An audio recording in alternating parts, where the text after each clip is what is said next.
I just wanna lay here. Don't know what I'm waiting for. Don't know what I'm aiming for. I've just gotta feel it. Late night, yeah, my head be spinning around. Yeah, I was once lost, but baby, you got me feeling found. It's time to show them how it's done. This is the go up. Come on, it's time to have some fun. Yeah, that's right. We're gonna break it down. We're giving big love. We're gonna show them how it's done. That's right. We're gonna show them. I've got to keep fighting. Strike hard, I'm like lightning. It's my life, I rewrite it. Yeah, I'm gonna show ya. Late night, yeah, my head be spinning around. Yeah, I was once lost, but baby, you got me feeling found. It's time to show them how it's done. This is the go up. Come on, it's time to have some fun. Yeah, that's right. We're gonna break it down. We're giving big love. We're gonna show them how it's done. That's right. We're gonna show them. I know we're gonna make it. We just played a waiting game. I know that we were born for this. I know that we are stronger. We just gotta believe in something. You just gotta believe in us. I know that we were born for this. I've got to keep fighting. It's time to show them how it's done. Yeah, this is the go up. Strike hard, I'm like lightning. It's time to have some fun. Yeah, it's my life. That's right. And I've got to keep fighting. We're giving big love. We're gonna show them how it's done. That's right. Come on, this is our time, and we're gonna show them.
Welcome to the Proving Ground. Welcome to metal crunching. Big hits right there. It's all or nothing for 26 weeks of the year. Welcome to the NASCAR Xfinity Series, only on the CW. Welcome to Truck Country, where sweat becomes fuel, bumpers become bruisers, and pedals become pedestals. Where a future is written, one lap at a time, and burned into history. Welcome to the NASCAR Craftsman Truck Series.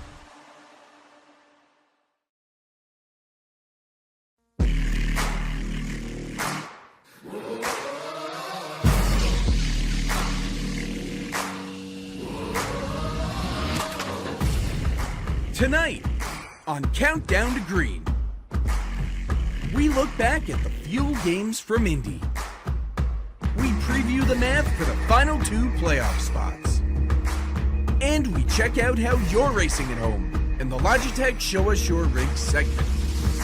All of that and more coming up on Countdown to Green.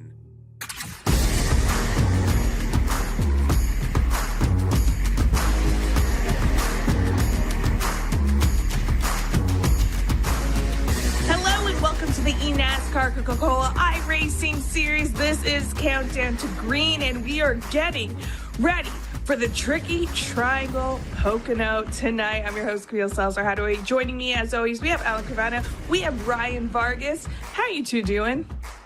Man, I'm great. I'm excited to see the action here at Pocono. Here from my remote studio here in Quebec, but nonetheless, it's going to be a lot of fun here tonight. Glad you're here, Ryan, because it's a huge night. It's the end of the regular season. We set the playoff field.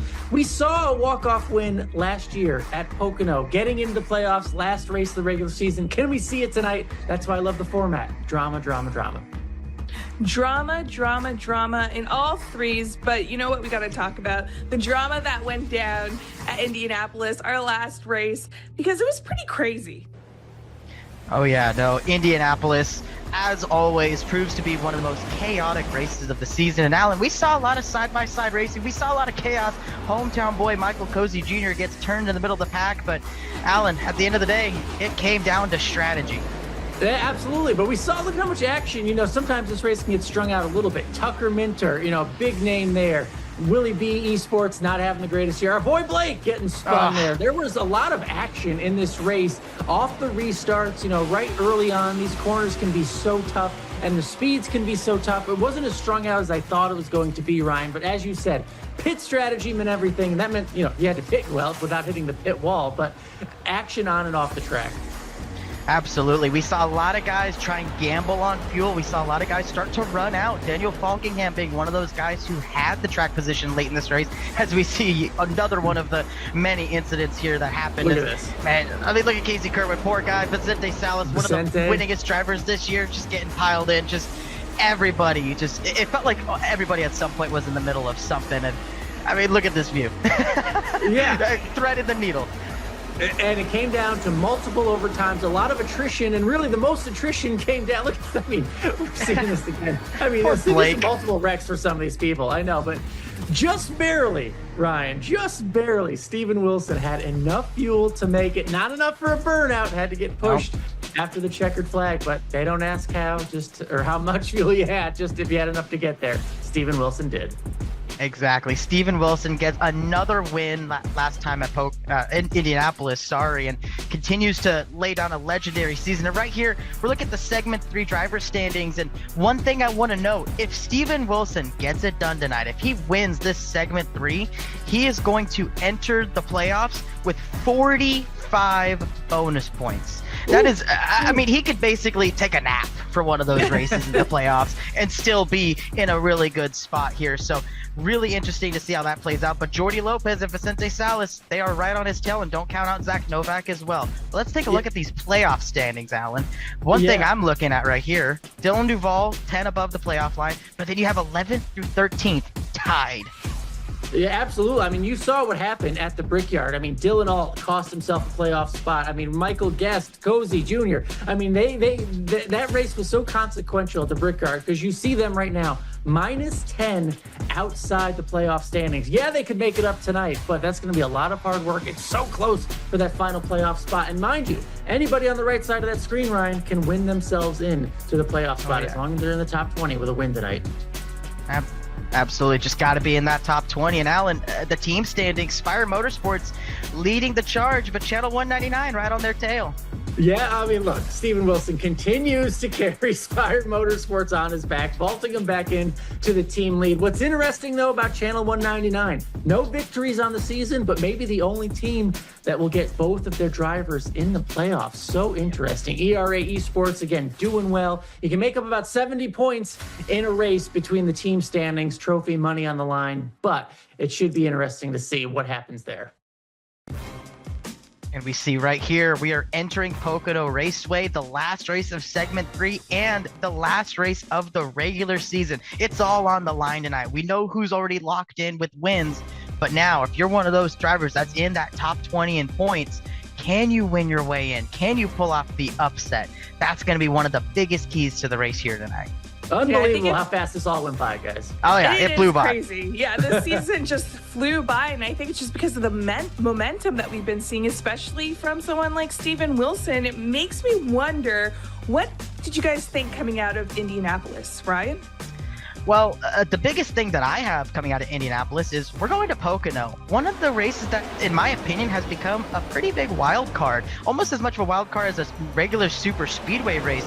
We saw last year, we saw Femi almost pull off the upset. Last year, Graham Bolin restarted from 3 rows back to get the win. So if you're one of those guys that's outside the top 10, you got to go into this race with a little bit of a chip on your shoulder. You got to be ready to put the elbows out and go chase after that win, Alan. Yeah, and Steven Wilson, look, coming off the Brickyard, he has a lot of wins this season, but I think the Brickyard was the most important because he showed us, yeah, most weeks he's going to beat you on speed, but even when he didn't have the fastest car, guys, he still won because he beat everybody on strategy. This race was won by his pit call of when to come get fuel that final time. We're talking like lap 25. If he's not only outrunning you on pace, but outsmarting you on strategy, what chance does the field have? So I think morally for the field, it was just a kick right to the knee because he didn't have the speed and he still won the race on strategy. He's got it all going for him, guys. I feel like he's becoming the person that maybe kind of the boogeyman of the series for the other drivers. You don't want to hear him coming. But you know what? We caught you up on what's going on in our series. But along with this series, we also have the college series that happened. And yes, it is coming back, but with a new format. And here to help us through all of that, we have our iRacing staff writer, Justin Melillo. Hello, Justin. Justin, it's nice to hear you. I'm going to give you a second if you're a bit muted there, but you know what, Justin, you got to take us down. What is this new format that we're going to be seeing for the college series? I should have the mute button set now. Thanks, Camille. But yeah, the 2025-2016 NASCAR College iRacing Series season, it's ready to change the game. We've powered with Play versus College League this year. This year is going to feature tournament racing. It's going to be with the NASCAR Craftsman trucks. There are 6 tournaments scheduled, 3 in the fall, 3 in the spring. Each tournament winner is going to win $3,000 in scholarships. Whoever earns the most points over all those 6 tournaments, they'll be the champion at the end of the year, and they'll earn $10,000 in scholarships at the end of the year. Nice. That sounds pretty nice. Definitely. Yeah, a lot of weird details to this. Ryan, I mean, to figuring out all this out, snake splits, or how does this all work? Yeah, so we're going to be trying not to top load the groups that we have in the first round in week 1. There's a first week, there's a second week. That's how big this tournament is, that we're not, we can't do it all in 1 week. So snake splits is going to be how we determine the groups. Basically, 1st, 4th, 7th, and every 3 spots down are going to go in the first group, then 2nd, 5th, so on in group 2, and 3rd and 6th in group 3. So that way that it gets spread out a little bit more evenly through the time attack results. Then they're going to do some heat racing. They're going to do some LCQs. We're going to eventually get down to 39 drivers in the second round or the second week which is the semifinals. I'm still trying to figure out all the terminologies, but semifinals, LCQs, and a final round. Points are only scored in week 2. Nice. Okay, well, yeah. and one of the things that I'm wondering about is how do these drivers score points and more scholarship money? Because obviously they're going to be going through all these rounds. How does this continue to work out? Right. So those 39 drivers that are going to come into week 2 into the semifinals, those will be the drivers that score the points. So as long as you make the semifinals, you're going to be walking away with at least a point. But what you're really trying to do is make it to that final round, because that's where the most points are going to be scored. And if you win that race, you also win the $3,000 scholarship. All right, now, Justin, okay, yes, it's about the money.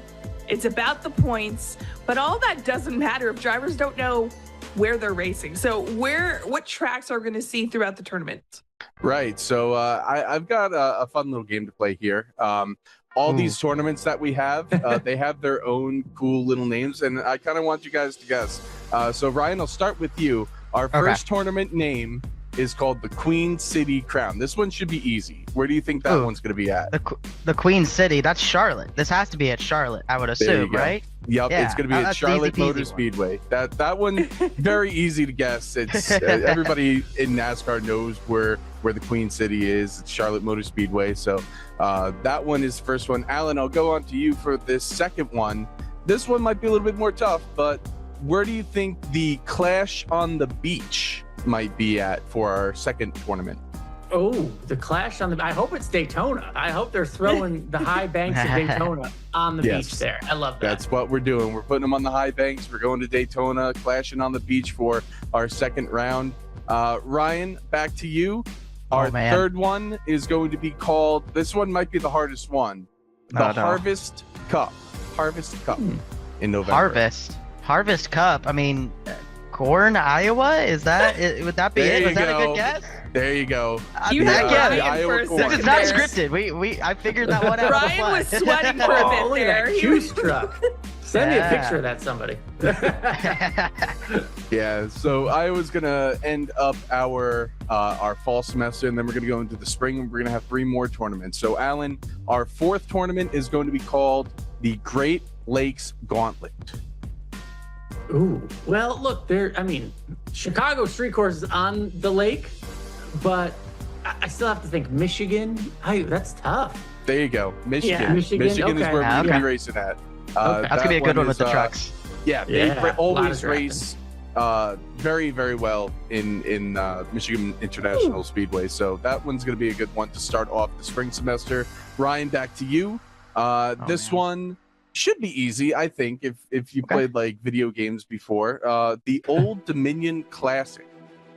Old Dominion. I mean, I would assume that's in Virginia. So Richmond, probably. I would assume Richmond or Martinsville. Martinsville. There you go. There it is. It's going to be there. It is. Entering the eNASCAR College iRacing Series for the first time.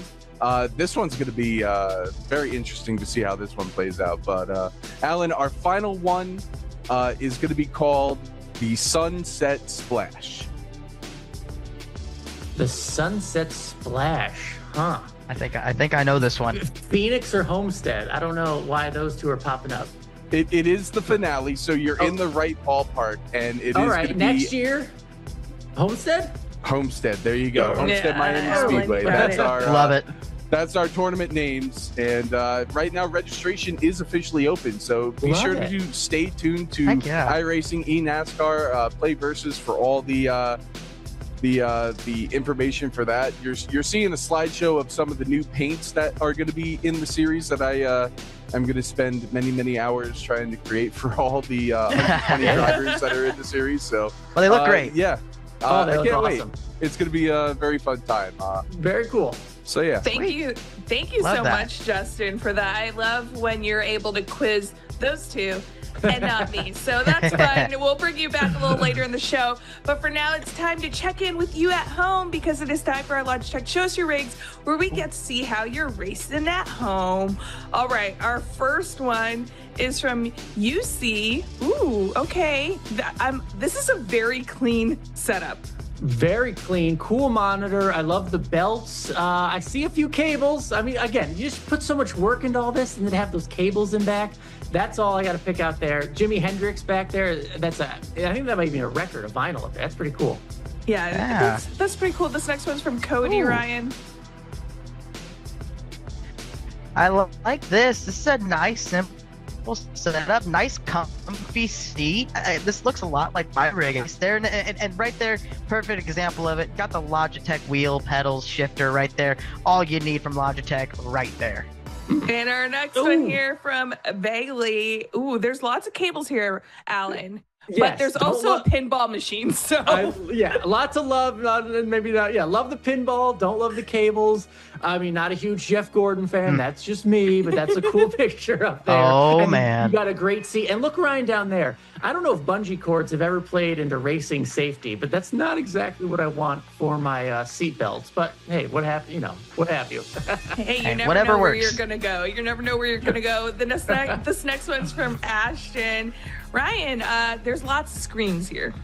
Yes, I like the warm look of this. It looks real nice and cozy. And Ashton just got a top 10 in the iRacing Knoxville Nationals. So congratulations to him. I love the cable management here, right? This is a lot cleaner, Alan. This is going to be more your style here. Nice and calm, nice and easy. Wood rig, really nice setup there. And everything's nice and custom here. And that's really, really nice. I love seeing how creative these guys get with their rigs. Yeah, and our last one here is from Will, who is going all out, Alan. This looks like the Transformers movie, and this is awesome. There's so much going on here. Definitely, it looks like a pro. I love the map and just love all the racing theme from Formula One to Mario Kart. I am with you, Will. Great stuff. Wow, that is nuts. Pricey. That looks pricey, is what I'll say. It doesn't matter if your rig is big or small. We still want to see them right here. Use the hashtag eNASCAR and tag at eNASCARGG and at iRacing because we love to see your rigs at home. What we also like to see, because, we're already at the end of segment 3. We accumulated a lot of clips. Sometimes we like to see the messy ones too, Ryan. Oh, yeah. And we're going to get really messy here. It's another round of Really Dude, where we look back at some of the craziest moments throughout the eNASCAR Coca-Cola iRacing season. And we're going to start off heavy at Talladega. And this one, for Talladega standards, is pretty calm. Take a look at that inside lane there, right there. You see Michael get clipped from behind by Strauss. It just gets turned in the inside lane there. A big stack up there. And my Really Dude here just kind of comes down to everybody just being on top of each other. Stop driving off the hood pins, you guys. You guys are 4th and 5th in line. Just chill, right? I know everybody's driving through each other, but come on, guys. Take it easy. Really, dude? Now, we're going to go to Charlotte. And our boy, Blake McCandless, I know I took his seat here on Countdown to Green, but that doesn't make him void from scrutiny. Just sends it in the middle of 4 wide. There's a hole there, barely, but it was never going to stay there. It immediately closed. He piles into Vicente Salas, takes out the 29. I mean, look, I get it. Right? It's one of those things where you have a gap, you got to go for it. But at the end of the day, you cannot be missing out on that. So Blake, really, dude, come on. We got to be better than that. And now we're going to go to Nashville. We got the 25 of Nick Ottinger. He pounds into the wall, comes down the track, and takes out the 29, and calamity ensues. Wait for it. Wait for it. Wait for it. Wait for it. And whammo! Got a bunch of these guys piling in here. Initially, my Really Dude was going to be Nick Ottinger getting into the wall. He's a veteran. He's better than that. But my Really Dude kind of goes to these guys piling in 20 seconds later. There's a brake pedal for the reason. It's on the left. So, guys, there's a wreck up ahead. Really? What are we doing here? Really, dude? And now we're going to Kansas. And this isn't really necessarily Really Dude and more of a really internet right here. You have Kwame's computer. You see him on the outside lane. They're really stacking the lane here. His internet went out, or his screen went black, or something with his computer. But you look at the gap behind the field there. They were coming to green here, and Kwame just completely shuffled up the grid there. So it's more to his internet or his computer. Really? What are we doing here? And now we're going to go to Iowa Speedway. Malik Ray, one of the best at threading the needle, misjudges it here, gets into Taylor Hurst, and takes out, it looks like half the field. Everybody starts piling in, and just really nowhere to go for a lot of these guys. Right there, we're going to get a better shot at it. Malik kind of washes up, gets into Hurst, and just nowhere for half of these guys to go. You see guys like Casey Kerwin, guys who are trying to, lock themselves in the playoffs. Really, Malik? I know we're better than that. Keep working on it, though. I know you're better than that. Dover Motor Speedway. Daniel Falkingham here, right? Okay, wait for it. And car unloads. He loses it. Loses a ton of points, a ton of track position. And this was one of those races where there wasn't a lot of yellows. So Daniel wasn't really able to come back from something like this. So when you're trying to make the playoffs and point your way in and try and find those wins, trying to do everything you can, that's not right. Really, Daniel? Come on. Keep it. You got to work on that. Keep it clean. Chicago, final lap. Steven Wilson on the inside sends it to the corner. Bobby Z sends it on the top side, and they meet in the middle, piled into the outside wall. Vicente Salas squeezes through on the inside. We were initially looking at Bobby Z here sending it on the outside, but Steven Wilson was not going to make the go. Look at this. Just go straight. Nowhere to go. I know Alan, he's going to be the opposite opinion there, but Steven, come on. Take it easy. Bobby Z, really big send. I like the enthusiasm there. In Indianapolis, Eddie Kerner gets real wide off the exit of 2. This is the second overtime restart attempt. Takes out several cars, and they continue to pile in. Look at this big old wreck that he causes. And now, this type of wreck, it's pretty common for Indianapolis, right? With this next-gen car, with how we race. But what isn't common is the repercussions from this. His teammate, Daniel Falkingham, was leading this race, needed that race to go green to make it to the end. He had to pit and effectively handed the win to Steven Wilson. So, Eddie, I know you're a rookie, but we can't be messing with our teammates here. Really, dude? Gotta work on that. Camille? Really, dudes? Come on, get it together. It's okay. Well, it's good you pointed out because, when we head into the championship races, they know what to look out for. So thanks for the tips. And you know who's back? We have Justin Malillo back, iRacing staff writer, because it is coming to that time where we need to check in with your power rankings.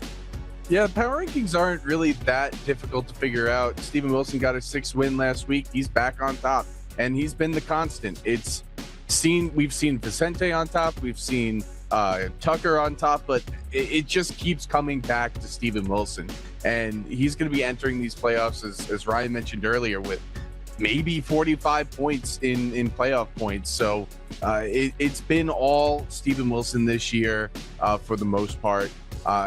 The only person on this list that isn't in the playoff run right now is Ryan Luza. He's 10 or 12 points out, but his run in these last 6 races has been absolutely incredible. I think if anybody is a dark horse to maybe get themselves in the playoffs tonight, it might be Ryan Luza. He's the one that I am keeping my eye on in that regard.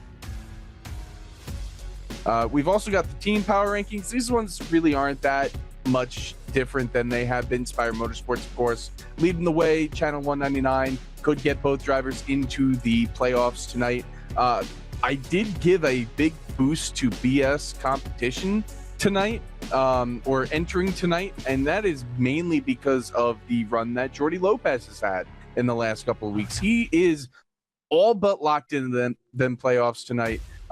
There really has to be like a a meteor that falls on his house for him not to make the playoffs tonight. But a meteor.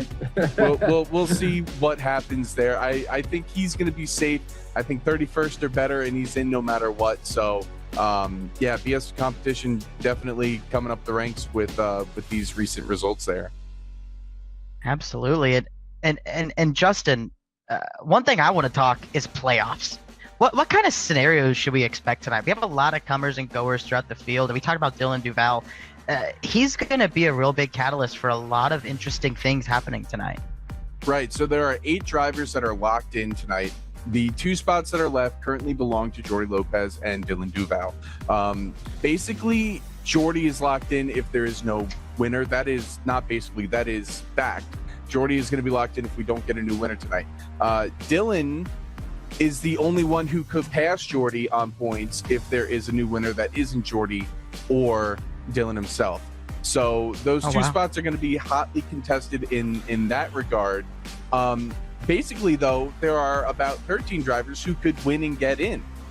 Those drivers include Graham Boland, who won here last year. It includes Femi Olatunbosin, who almost won here last year. It includes Malik Gray. It includes some rookies like Connor Yarashak, Chris Hill, Blaze Crawford.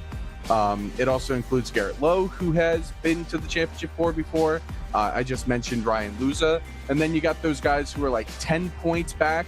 The Dylan Alts, the Michael Cozies, and the Michael Guess. Guess also has a win here at Pocono. So it really is completely up in the air. Who could win this race and completely throw a wrench in everybody's plans?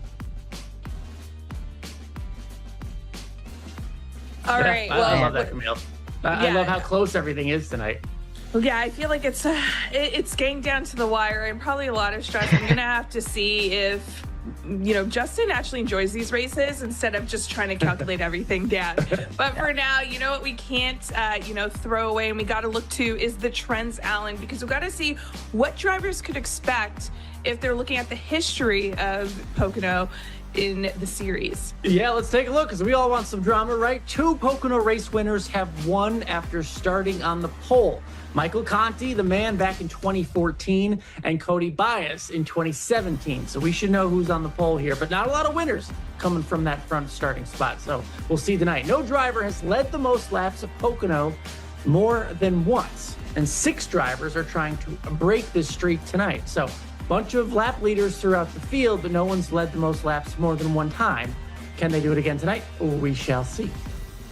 Pocono was the first win of the year for 83% of its winners, despite being the 8th race or later in most seasons. Now, what's interesting about this, every year we have had a new winner, right? Someone to get their first win of their career. We haven't had that yet this year. And this far into the season, to get the first win could mean the playoff spot for somebody. Maybe it could happen tonight. The numbers say so. Will the trend continue? 6 of 7 Pocono race winners made it to the playoffs. 3 of the last 4 winners continued on to the championship 4. You're looking at him now. Champion Casey Kerwin, Graham Boland making that surprise win and surprise run to the championship 4. And of course, Bobby Z, who lives in the championship 4. They went on to good things. What can happen tonight? 2 Pocono race winners went on to win the championship. We heard about him before, Michael Conti, 2014. And yeah, Casey Kerwin in 2022. His first win of the season, guys, was Pocono. Vaulted him into the playoffs, helped him get that championship. Could we see it again tonight? We're going to know in just a few minutes. That's what I love about this. We saw it last year. We've seen it before, Pocono. We can see it again tonight. Yeah, we're going to have to see what or who leads the race and takes that win. But first, we got to check in with our driver picks. This is where we laid off. Steven Wilson took the win. Alan obviously copied my pick for the last race. So now, Ryan, let's check in with who you're picking for Pocono. Well, I have a gut feeling, right? And that gut feeling is screaming Casey Kerwin. He locked himself into the playoffs on points, so he has nothing to lose tonight. He's going to go out there and try and get himself a win and bank some playoff points, Alan. Yeah, former champ. Love the pick. Not as good as my pick, though, because I hate to be boring, but come on. He wins with speed. He wins with strategy. He wins the segments. He wins again tonight. Sorry, guys. Steven Wilson, that's all he does is win. Well, I'd be foolish not to pick him. All right. Well, you know what? I did not pick him. I actually went with Tucker Minter. He came in second last year. And although segment 3 hasn't been treating him well, I feel like he's going to be able to change that momentum in time for the championship. So let's see it tonight. All right, everyone. What a crazy, show we had. It's been jam-packed. And I believe we also have pole sitter. Who is? Oh, Tucker Minter. Tucker. Camille? Really? Okay. What did you know? Love it. What did you know? I don't know. I did the maths tonight. You did the 2 math. race winners have been from the poll. Oh, look, they got balloons from Alan now. See, There you go. Alan's trying to celebrate early, which is How did I not even do fair. We're going to have to that's see who takes the win tonight in Pocono. But from all of us here in Countdown to Green, thank you for watching. Grab your snack and stay tuned as Kay Bueno and Evan Pasoko are on the other side of this break in time for the race.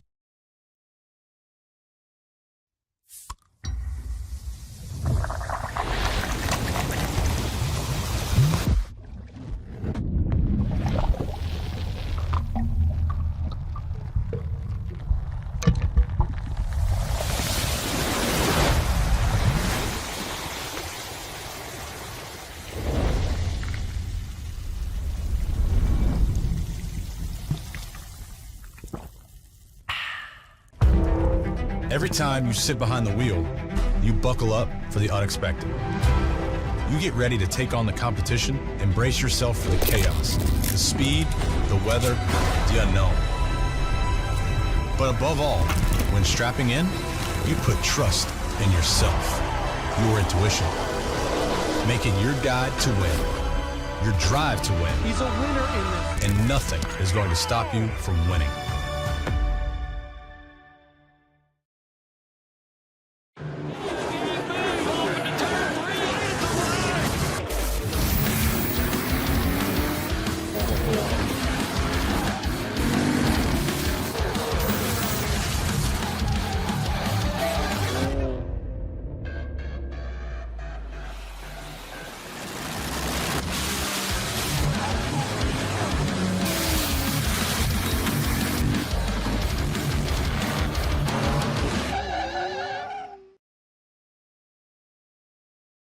And they're crashing behind him off of turn 2. Steven Wilson, his 6th win of 2025. Every single moment, caught up in the motion, got no use for caution.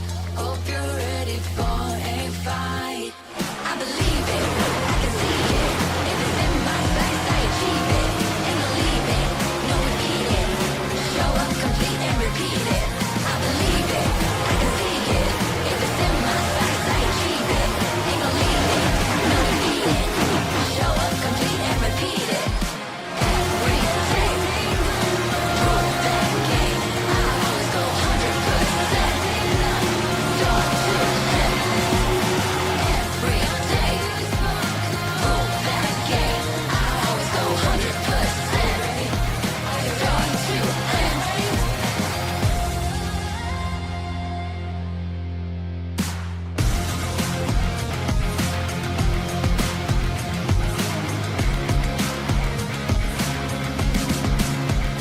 The road to $500,000 has just one shot left for championship hopefuls to punch their playoff tickets. Tonight from iRacing's virtual Pocono Raceway, we say good evening, sim racing fans, and welcome to round 14 of the 2025 eNASCAR Coca-Cola iRacing Series.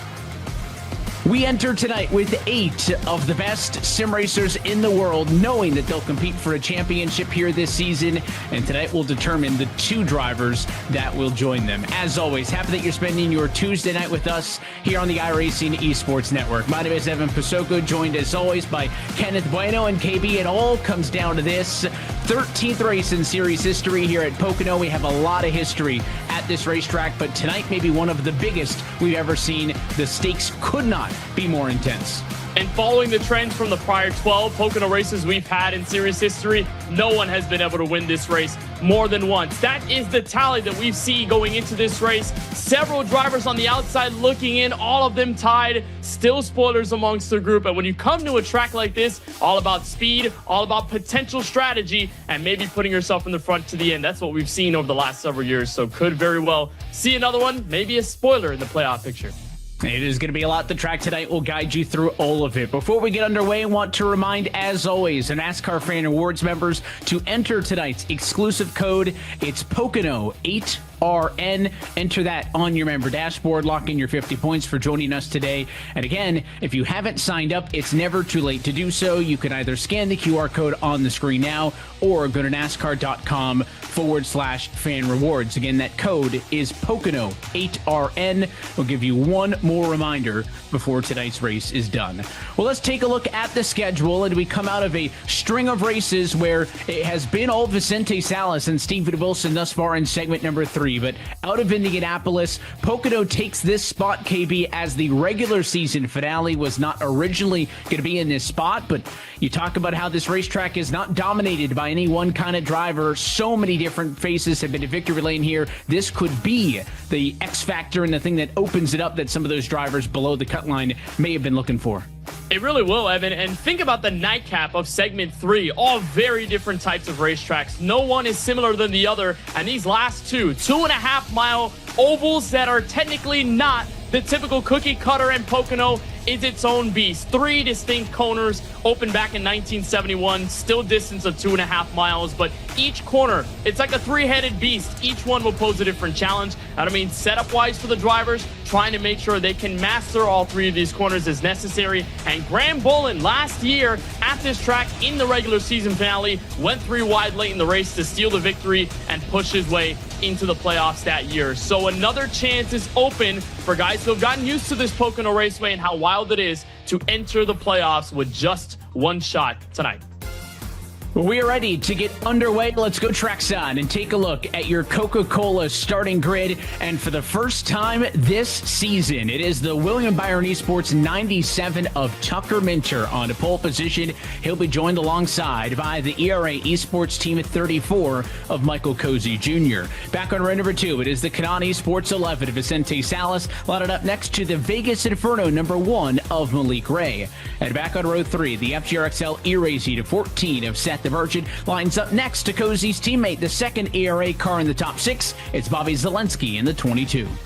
Inside of row 4 is where you'll find the Apex Racing Juggernaut team with rookie Christopher Hill, who captured his best career Coke Series finish 2 weeks ago at Indianapolis. He'll start from 7th with the Kansas City Pioneers number 24, Casey Kerwin, winner of this race back in 2022. He's already locked into the playoffs, but looking for an extra oomph as we push forward. Donovan Strauss for the Atlassian Williams Sim Racing team will line up inside in row 5. He's going to try to beat a playoff spoiler, and so is Nick Ottinger, the William Byron Esports number 25 car, inside the top 10. PS Plus competition has a hot shot. Jordi Lopez has been successful over segment 3. He's going to try and lock himself in via points, maybe a win on the inside of the 6th row. And Junior Motorsports' Brian LaPrade with a fantastic qualifying effort. P12 is where he'll start at the green flag.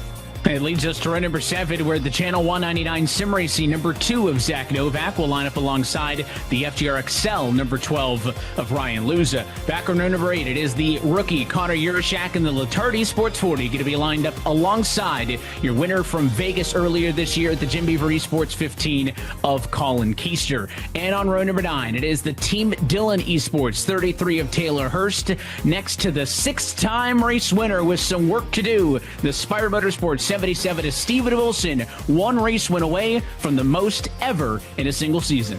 To put in the final 2 in row number 10 is the other BS Plus competition Chevrolet. That's Garrett Lowe, who had a best finish of 5th here back in 2019. Hayek Motorsports' Quentin Warman, the rookie driver, outside in P20. Before you find Florida driver Tyler Gary, a part of the E-Racer team, on inside row 11. And the RFK Racing number 6, Colin Bowden, will be on the outside in 22nd. The other Jim Beaver Esports Ford of Nate Stewart, rookie driver, inside of row 12. And the fellow Tim Dillon Esports number 3 car, Blaze Crawford, is going to be 24th.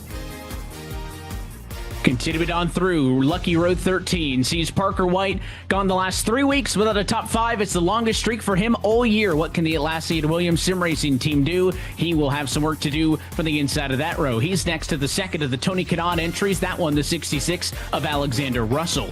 Row number 14, it is the Pioneers 48 of Graham Bolin, next to the Latardi Sports 36 of Kwame Scott. And then through your top 30 starters, inside of row 15, the number 7 for Spire Motorsports of Femi Olatunbosin, and the 17 of RFK Racing, that is Timmy Holmes. Blake McCandless in the 8 car for Junior Motorsports is going to be inside in row 16. That's 31st. Vegas Inferno has Michael Guest, winner here from several years ago. He's going to be in the outside in 32nd. Matt Busa for the Kevin Harvick Incorporated team is making his 10th Pocono start tonight. He'll be on the inside of the 17th row with the Apex Racing number 98 of Cody Bias. Daniel Falkingham, heartbreaker from 2 weeks ago at Indianapolis, looking to recharge and enter a position to stay in the top 20 for 6 Karma. He'll be inside row 18. And Dylan Ault in the number 47 for Hayek Motorsports. He will be on the outside in 36. Row number 19 sees the Channel 199 and Dylan Duvall. He'll start inside of Michael P. Frisch, series debut for this season, subbing in for Logan Clampett in the E-Racer 42. At back on row 20, the Kevin Harvick Incorporated 29 of Jimmy Mullis, and the 6 Karma number 19 of Eddie Kerner will make up your full starting grid. The back 9 drivers do not take a time into qualifying and will be gridded based on provisional. It's a look at how they'll get started for tonight's regular season finale at the Pocono Raceway. Let's bring in the 3rd member of our broadcast team. James Pike is on the radio with your pole sitter. And Tucker, you've already got 3 wins. You know you'll be competing for the Coke Series Championship. So is tonight then maybe a little bit more about trying to help out your teammates and other people that might not be so assured getting in, or is it just stay ahead of all the corners with the track position you've gotten off the pole? Yeah, I mean, the goal is still to win. That's what William Byron Esports and Lunchtech G and Celsius and iRacing, that's what they want me to do, and that's what I want to do with playoffs. Playoff points are so big. But obviously, I'd like to see my teammates in the playoffs, but I'm not going to do anything crazy to make sure that happens, because obviously the goal is for us to be as well situated as we can be in the playoffs. He was runner-up here in this race 1 year ago. The main objective for Tucker Minter, Evan, and Kenneth, win and go 1 spot better tonight. That is the recipe that solves all. Is a trip to victory lane. It's going to be a hard-fought one here in Pocono. Thanks for that one, James. Well, as Tucker Minter gets ready to start from pole position in this race, we've already been talking to playoffs. Let's talk the William Byron Esports Bracket Challenge presented by Logitech G. It started with a vast field that has worked its way to today's quarterfinals, where Wilson will go head-to-head with Christopher Hill, Parker White up against Jordy Lopez, Zach Novak up against Casey Kerwin, and Graham Boland up against Ryan Luza. The winner of each of those head-to-head matchups will advance on into the bracket. The semifinals will take place in the playoff opener in Michigan, and then Texas will be the host of the Bracket Challenge Finals. Well, this racetrack, known as the Tricky Triangle by many, the Bermuda Triangle by some. Tell us a little bit more, KB, about this three-cornered Pocono Raceway. Well, on this Logitech G race format tonight, Evan, it looks rather similar to what we saw 2 weeks ago. It's a 2.5-mile oval. It's a different shape, but it is overall the same distance, which means we will go the same lap distance, 60 laps, 150 miles. We have those 3 tire sets available, and Pocono is one of those tracks that, with its different corners, can wear down the tires in very unique ways. So we'll keep an eye on that. We saw Indianapolis go into a strategy-filled affair midway through, so we could very well see the same here in Long Pond, Pennsylvania. This track is very well known in real life to create strategy fest. Could very well see the same as the field comes down to turn 3. It's a whole lot going on at the front of the field. You got race winners like Tucker Minter, Vicente Salas, and Bobby Zelensky up there. They know their fate. But then you have drivers like Michael Cozy Jr., Malik Ring, and others who could use a race win here tonight to launch themselves towards a playoff bid, which starts in just 2 weeks' time. We're happy that you're with us, as always, on the iRacing Esports Network. One last race to go in the regular season. Field in the hands of Tucker Minter. Let's go racing at Pocono. Already 3 wide. Donovan Strauss dives low. Now the 14. It's Seth the Merchant to the inside. 3 wide behind the battle for the race lead, as the 97 machine of Minter is clear off of turn 1. Evan, it looks like a super speedway already as they were chasing near the first corner. 3 abreast, just about 3 to 4 rows deep, and it was a send to the bottom nearly for just about 3rd.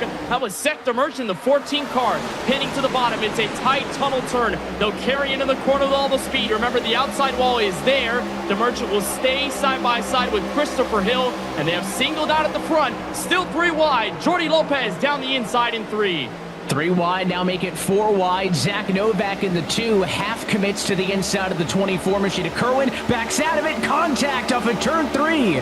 Strauss got sideways off the corner. He got into Jordy Lopez, who hangs on, but it's going to cost the 89 car a couple of spots as build his momentum down the front straightaway. We take a live look in at what the playoff point scenario is as they run. Currently, last man out, Ryan Luza to the tune of 11 points. Within striking distance, though, 21 back, Dylan Duvall, 28 points back. The number 14 is Seth the Merchant. A lot on the line for those drivers below the red cut line, looking for a race win to solve all their problems. And one of those drivers, Evan, that nearly got in that close call was Jordy Lopez. He has a place to put himself into the playoffs nicely, and he hasn't been able to find good luck here at Pocono Raceway in his career. His best finish was only 20th back in 2023, and the only driver in the group of guys to have all top 10s in segment 3. He does not need any more close calls nor bad luck to strike him, especially not right here and not right now. He's done a good job of settling in line. That's exactly what you need early stage of the race.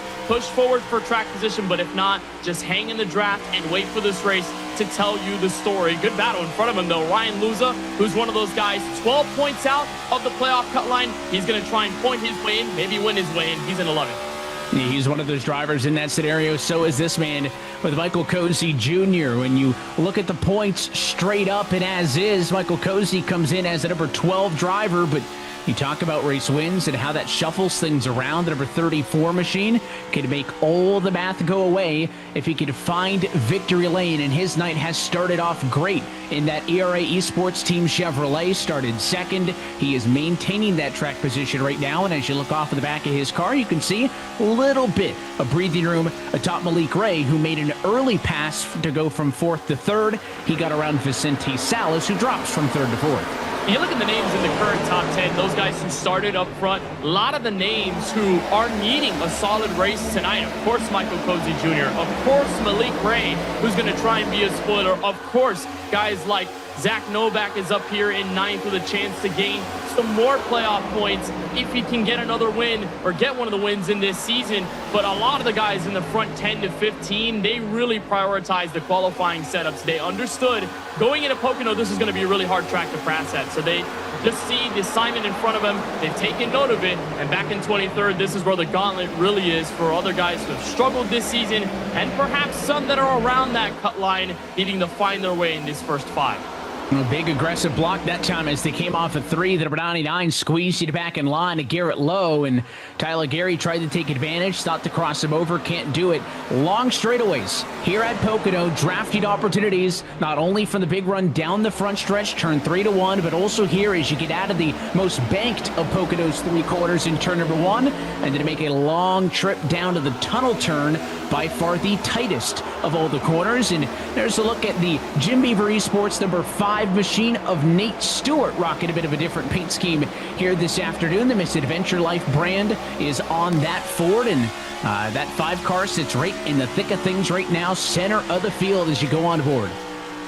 And that paint scheme, by the way, a gorgeous one on the racetrack that Stewart has repped a couple times this season, is because of a Ford Mustang Mach-E. Jim Beaver posted about it back on late July. Posted several times about that Ford Mustang Mach-E and how cool it looks on the real-life roads. Even cooler now that it's on the racetrack with the rookie Nate Stewart. Look at the battle inside the top 5, though. Vicente Salas under fire. Christopher Hill with the best run we've seen of his young Coke Series career just 2 weeks ago at the virtual Indianapolis Motor Speedway. Already kind of putting his name in the hat early and helping Bobby Zelensky down the long straightaway. It is tough to go side by side, let alone 3 abreast, entering this very tight, very quick tunnel turn. All about rotation and planning your car early. Hill will back out, and Salas maintains the spot. And as you get through turn number 2, modeled after the Indianapolis Motor Speedway, you get here to the most broad and flatly banked of the corners, and that is modeled, of course, after the Milwaukee Mile. So really critical to be able to get back to the gas without the lateral grip of the banking working in your favor to be able to get the run down that long front straightaway. But you talk about this man right here, Christopher Hill, right now the highest running rookie in the field by a country mile. He sits P6. The next highest rookie is Quinton Warman down in the number 18 position. It has maybe not been the cleanest or most successful of rookie campaigns at times, but overall, a lot of success for Christopher Hill. A lot of good top 20 finishes, couple of top 15s in there. Could be tracking for his first top 10 of the season if this pace can continue on, and there is no surprise because of a lot of the success. He's in the conversation for the rookie points. Still 16 points off of the number 40. Continues to chase Connor Urashak. That battle going to go all the way, though, through the end of the season. Some 4 races left to go after tonight. That's a big name to beat. Connor Urashak has stood out amongst the rookies in 2025, but in a driver's situation like Christopher Hill, you've understood the struggles of the year and kind of going through those dog days and making sure you can get yourself back locked in and really get used to what the rhythm of this series is like. Quick races, high intensity, lots of carnage. And so the mindset through these final 4 races, even though Hill understands maybe it's not a playoff spot, of course, maybe top 20 relegation is in the conversation to be put back through the ladder next year. But if you can strike iron when it's hot at the right time at the end of the season, that's lots of momentum, lots of positive aspects aspirations and momentum as you jump into 2026. And the way that ladder to get back into the series is changing with the removal of the contender series and kind of a simplified and streamlined qualifying series to get into this for next year, there's a lot of questions. That's going to look very different than it has for the last, call it a half decade, if not more. I don't know if I want to risk that. So there's a lot of extra incentive. You don't want to go down to relegation anyways, but in an era of free agency and an era of a new qualifying format, that's not a position that I want to mess with. You're on board with Malik Ray. Last time we checked in with the car ahead of him, Michael Cozy Jr., this gap was, call it 5-6 car lengths. That has closed in. The one car is on the charge and trying to put some pressure on Cozy in a battle for the number 2 spot. You know, you speak about relegation. Malik Ray's in that place where he could get bumped out. He comes into tonight 21st in points, and after a rather hot start for the Vegas Inferno number 1, it kind of tapered off through the summer months, and it kind of got a little worse as we were stepping into August, and Malik Ray has a chance tonight to reestablish his place in the season and not only find a way to the playoffs if he's able to win, but stay in the top 20 and then build on that race by race heading into Michigan, Texas, Phoenix, and then at Homestead. So it's good to see Malik Ray with that qualifying effort stand out early and playing a big role as we watch nice battles building up inside the top 22 to 25. All the way in the back here is where you find Dylan Duval. Remember, he came into tonight 10 points clear of the playoff cut line. Yeah, it's not a good look right now. When you're running P30 this early on in the race, you got to find your way to stand out alternatively than the rest of the field, particularly if this stays green, and then the defending winner right behind him in Graham Boland sitting 31st. And if you are the man on the hot seat, in the case of Dylan Duval, obviously there is space for you to be in on points if we do not see a new race winner. But if anybody behind him gets a race win, that spot's gone. That safe spot ends up below the cut. So not only does he have to, at minimum, defend his current position that he had coming into tonight, which right now is not happening.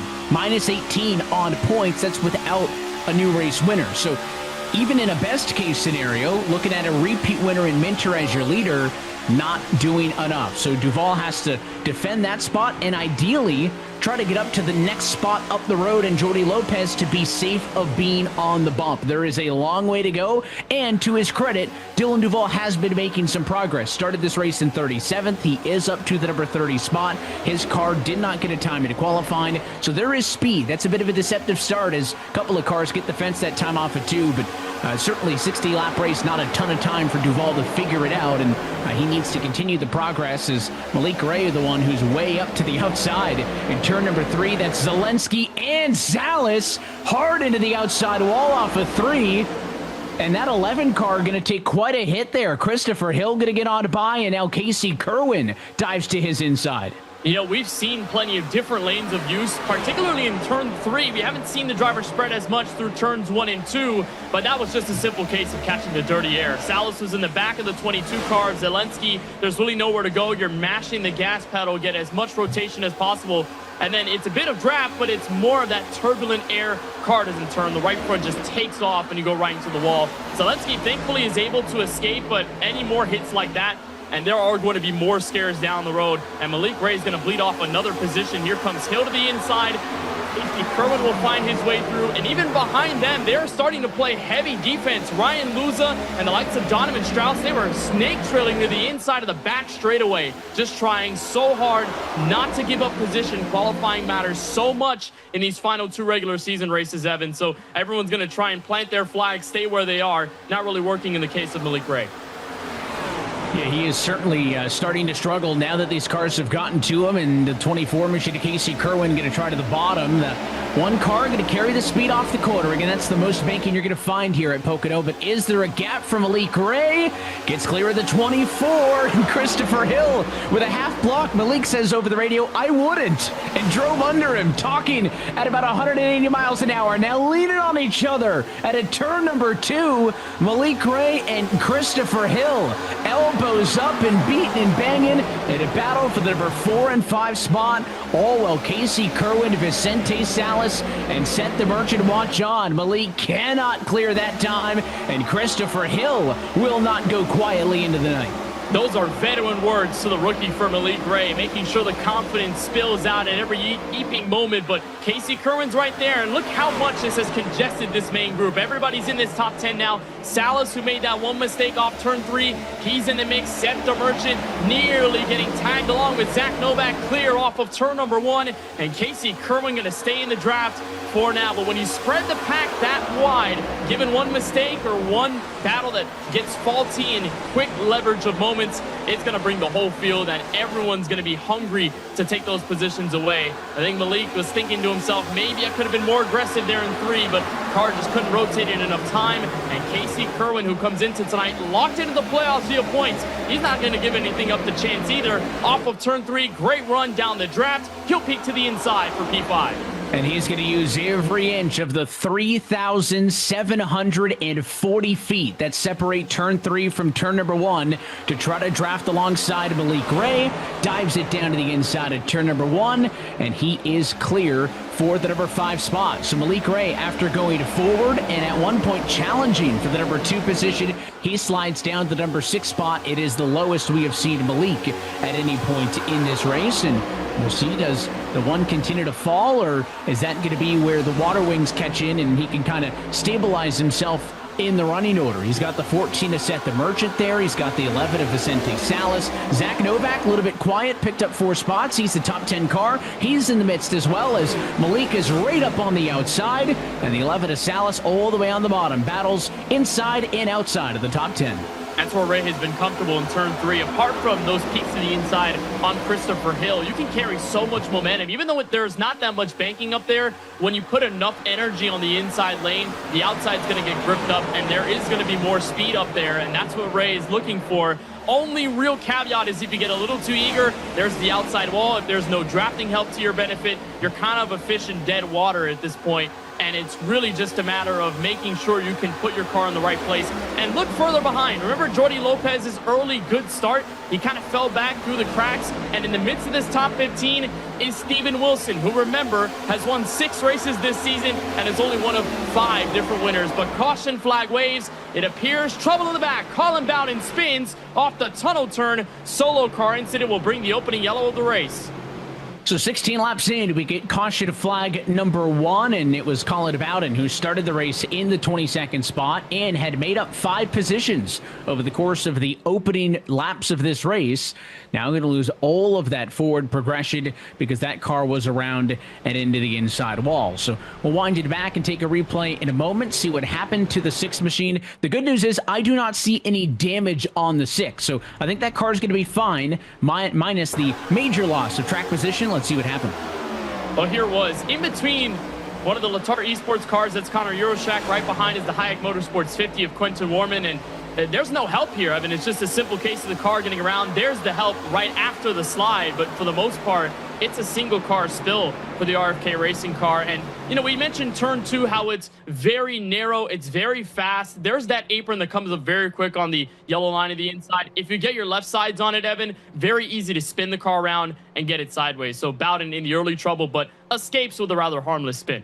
So it'll be a caution flag just shy of halfway home, but it has been all Tucker Minter thus far. He's led every single lap and continues to pace the field. You're watching the regular season finale of the eNASCAR Coca-Cola iRacing Series live at Pocono Raceway.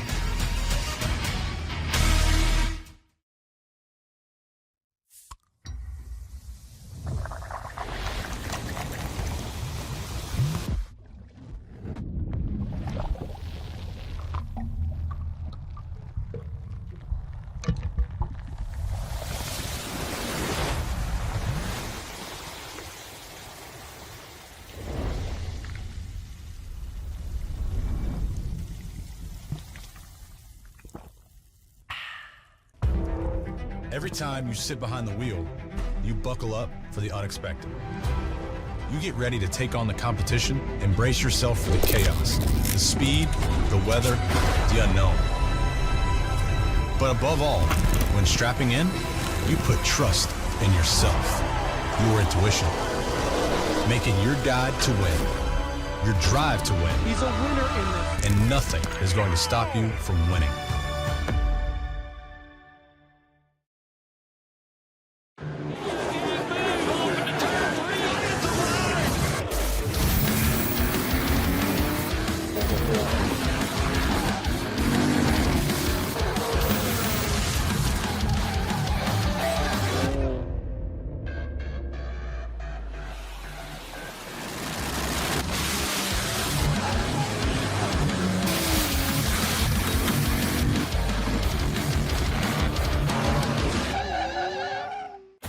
Welcome to the final fight for the playoffs. Fight for our life here. More heat, more heartbreak, more chances slipping away.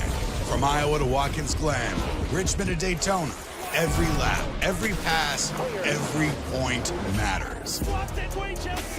Now it's time for more desperation, more determination, more drama. Only on NBC and USA. Welcome to the home stretch. Welcome to NASCAR.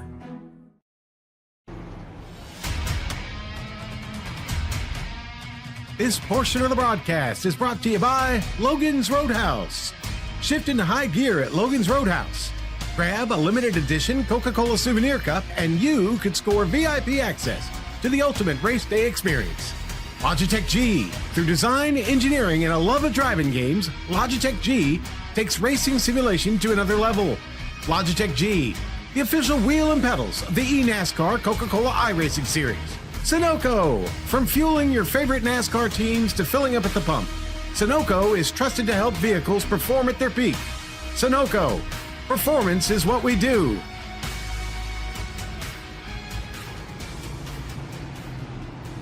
And back live at Pocono, where we have had our first change for the race lead.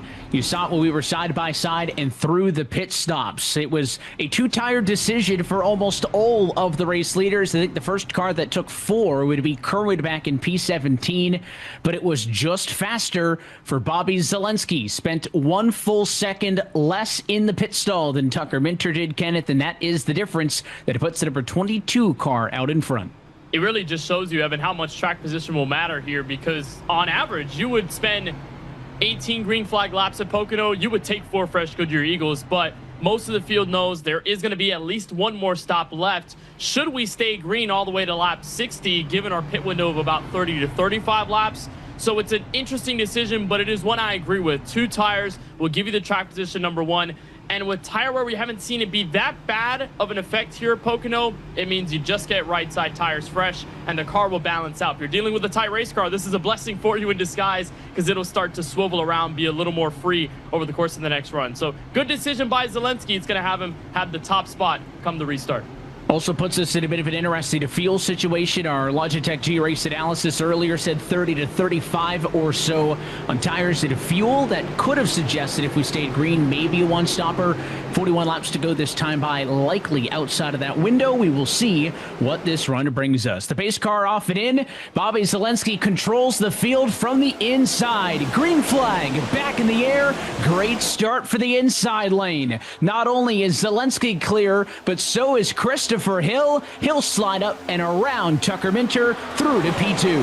And a categorically different start, Evan, to what we saw in lap number 1, given the amount of 3-wide action when people were swinging down to the inside of the first corner. There wasn't as much stack-up action off the inside lane. As there's a bit of contact. Parker White going down to the bumps of the apron with Connor Euroshak. They will keep their car straight and challenge to the tunnel turn, but less aggression, just given the cold tires on the right side of the machine. And now there's contact. Spinning is Ryan Luza, Vicente Salas, and a bunch of others. Michael Cozy Jr. And somehow, Evan, it's only 3 cars that'll be the heart of the accident, but there are 3 very important machines taken out. And Ryan Luza, who came into this race 12 points beneath the playoff cut line, he is not liking this situation. It's a big dagger 20 laps in. And Michael Cozy Jr., somebody else who we were talking about, is in the conversation.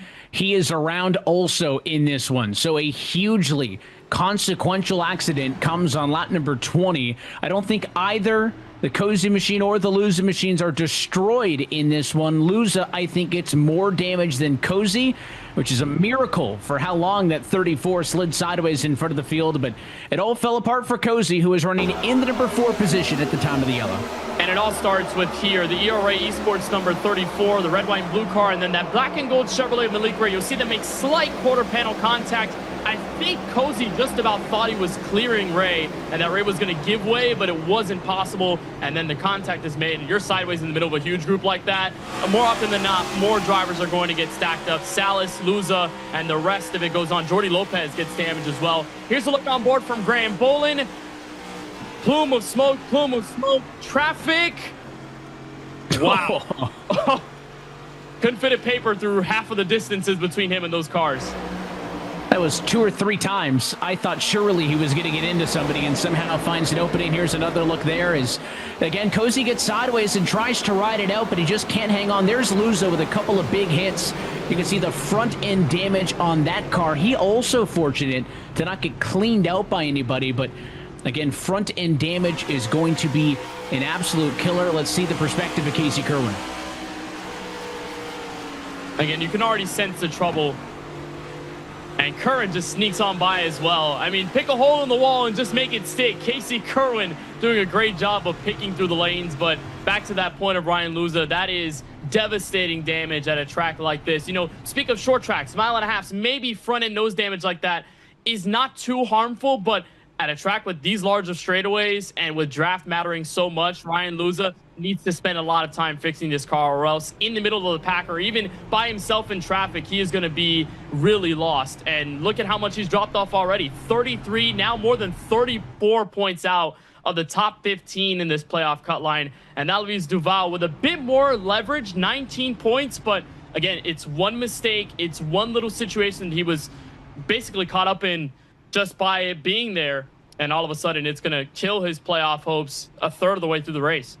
And it's worth noting the 2, the 95, the 24, those cars in 6th, 7th, and 8th mathematically locked in. Of course, they could go for a win to get some playoff points, but that battle is for 9th on back. Lopez and Duval came into tonight above the cut line.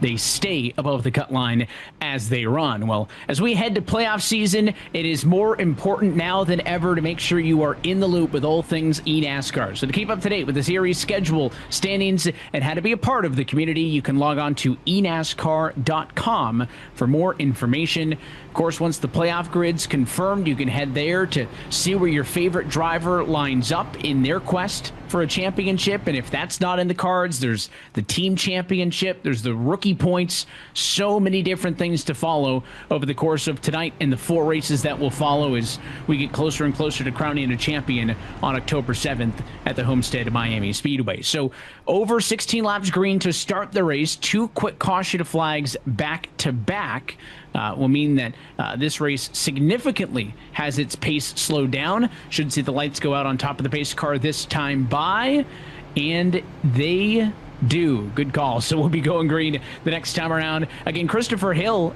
really picked up a big advantage following Zelensky through on that restart. He'll be up to 2nd. It's the highest we've seen him at any point tonight. Yeah, he's done a great job of pushing himself to the front. I mean, getting Coke Series experience right here, right now with the veterans on the outside of row 1. But back to the topic of those guys involved in the incident, I'm kind of looking at it, and I don't know if I hate this situation all too much, because look at them in the back. Yes, they came down pit road. A lot of them with relatively minor damage, so they had a good enough time repairing those cars without falling a lap down. Now they're on a different set of fuel strategy if they elected for, which they probably did, given how much time they spent, most of them over 1.5 minutes or so. So you can kind of alternatively put yourself in a different fuel spot if we go green. So perhaps for Cozy, perhaps for Lopez and Luza, maybe a way to take a swing at a different strategy and go longer than the field.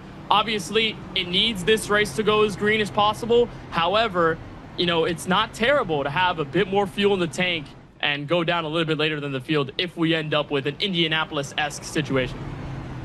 And of course, because the most recent caution flag comes out within 1 lap of going to back under green flag conditions, race control does send us to single file restart procedure. We've seen this a couple of times this year. That's going to double the length of the field between, if you're starting in, call it 35th position, you are twice as far away from the leader, single file, as you are if the field was lined up 2 by 2. So that is going to stretch things out.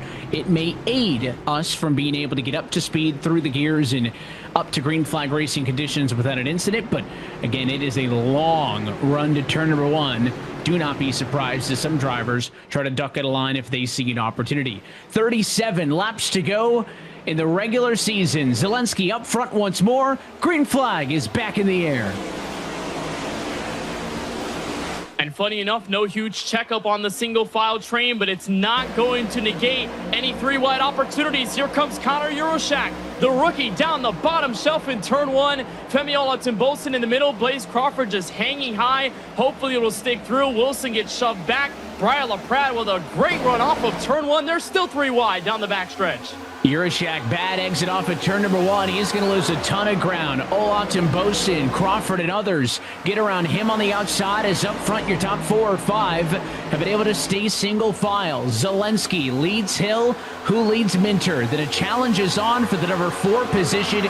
Here comes the number 2 of Zach Novak. He'll go to the inside and around DeMerchant. Not so fast though. DeMerchant better on off the corner, crosses him over. They'll be side by side for that spot and many more as they race back to turn 1. And all that contact is trying to drag the other car back. They kind of lessen the effect of side draft here with the recent next-gen update, so you have to fight for every single position, tooth and nail. Novak is going to play hard with the 14 of DeMerchant, and it's going to work. Meanwhile, his Channel 199 sim racing teammate, Dylan Duval, has squeaked into the top 9 after starting in 37. So what a pickup through the field it's been for Duval, who saw himself basically on the outside looking in for a moment, and now he's on the opposite end of the spectrum. So great stuff as we get to look on board with Femi Olatunbosin in the middle of this pack. Just a demonstration of how hard it is to gain track position here at Pocono. And Femi, somebody who comes into this race 37 back from the cut line, still mathematically with an opportunity, but certainly somebody who needs to win this race. If we're talking about realistic possibilities, a win would do it for the 7, and it would boot out Duval, who sits in the bubble spot in P10 as the live points sit. Olatunbosin up 16 spots from the start of the race. He's one of the biggest movers in the field. He needs to keep that going, but look at the 15. Colin Keister forces it 3 wide in the run off the corner. What a spurt for that Ford Mustang, and he'll take a spot from Alexander Russell.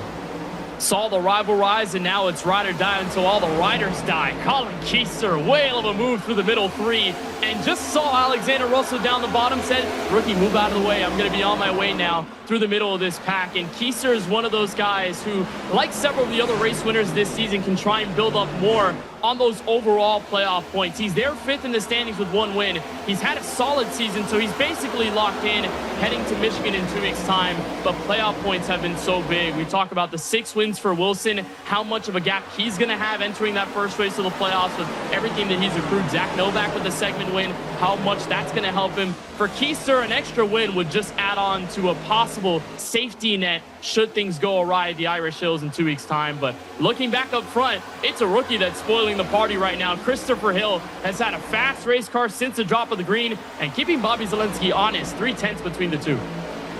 He's done a good job of gapping that a little bit. Tucker Minter, Zach Novak, and Seth DeMerchant, the total of your top 5 as they run right now. A couple of battles still here and there. You can see how different the 97 takes the corner compared to Novak, and even further back, drivers using even more lanes. Some way on the outside, trying to wind it up using the lack of banking. Only 6 degrees up there on the outside in the entirety of turn number 3.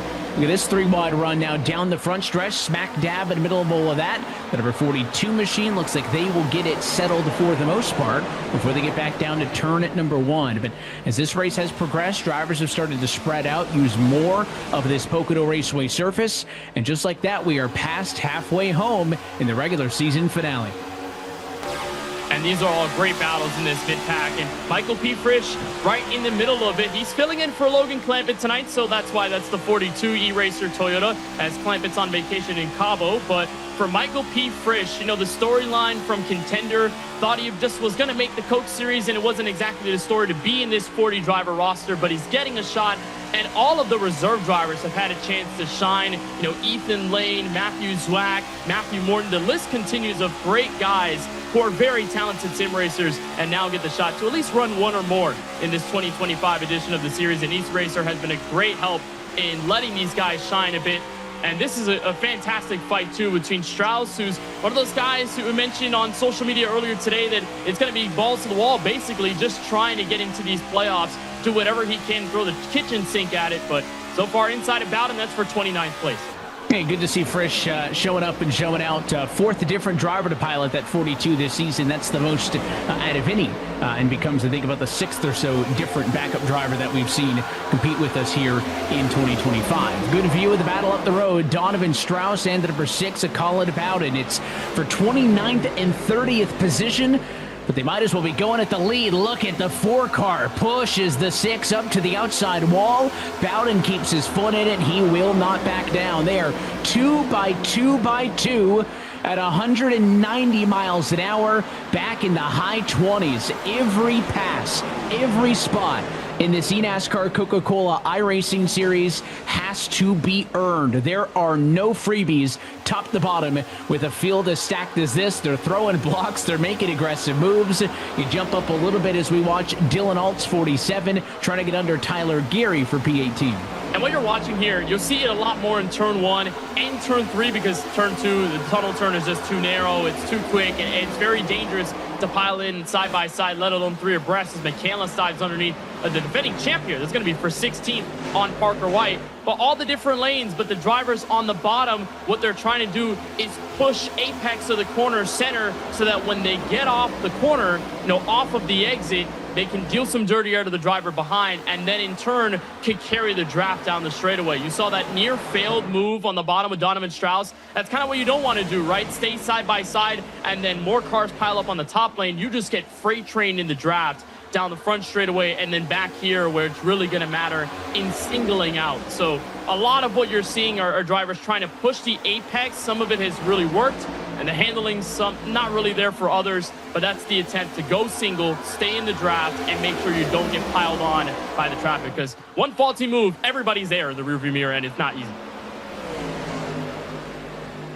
And you can see up front, Bobby Zelensky really taking advantage of the strategy on the pit lane. Again, spent 1 full second less at his box. And what we saw out of the at-time leader, Tucker Minter, that he has not looked back since then. Minter, who made it look pretty easy up front. He did not run away with it, but was pretty unchallenged in the opening 15 laps. Just has not been able to make any noise since he fell back to P2 and now 3rd. He is still steadily in that spot, but he is not putting up a fight to challenge with the leaders. Further back, midfield, you're looking at the number 50. That's Quinton Warman in a big pack around the number 24 spot. He's got the likes of Eddie Kerner, Kwame Scott, Cody Bias in this mix. It's a battle for 22nd on back. They're all chasing down Graham Boland.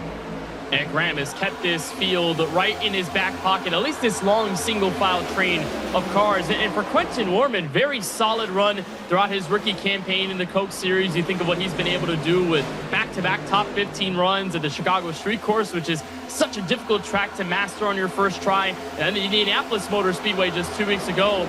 Warman, I think, is just trying to stand out here in the midst of this group. He's a little bit too far away from his teammate in Dylan Alt to properly work together, but it's that kind of place where either on this long green flag run, you're settling where you are and using the draft to save a bit of fuel, or you're like Warman, you're going to get every little piece of real estate that you can, and it's a failed attempt in one. Enough space back to Eddie Kerner to make this happen, but I think at the back, Evan, they have really settled in their groove and their understanding. With 28 to go, strategy's opening up. They got to figure out that first instead of thinking about what they can do aggressiveness.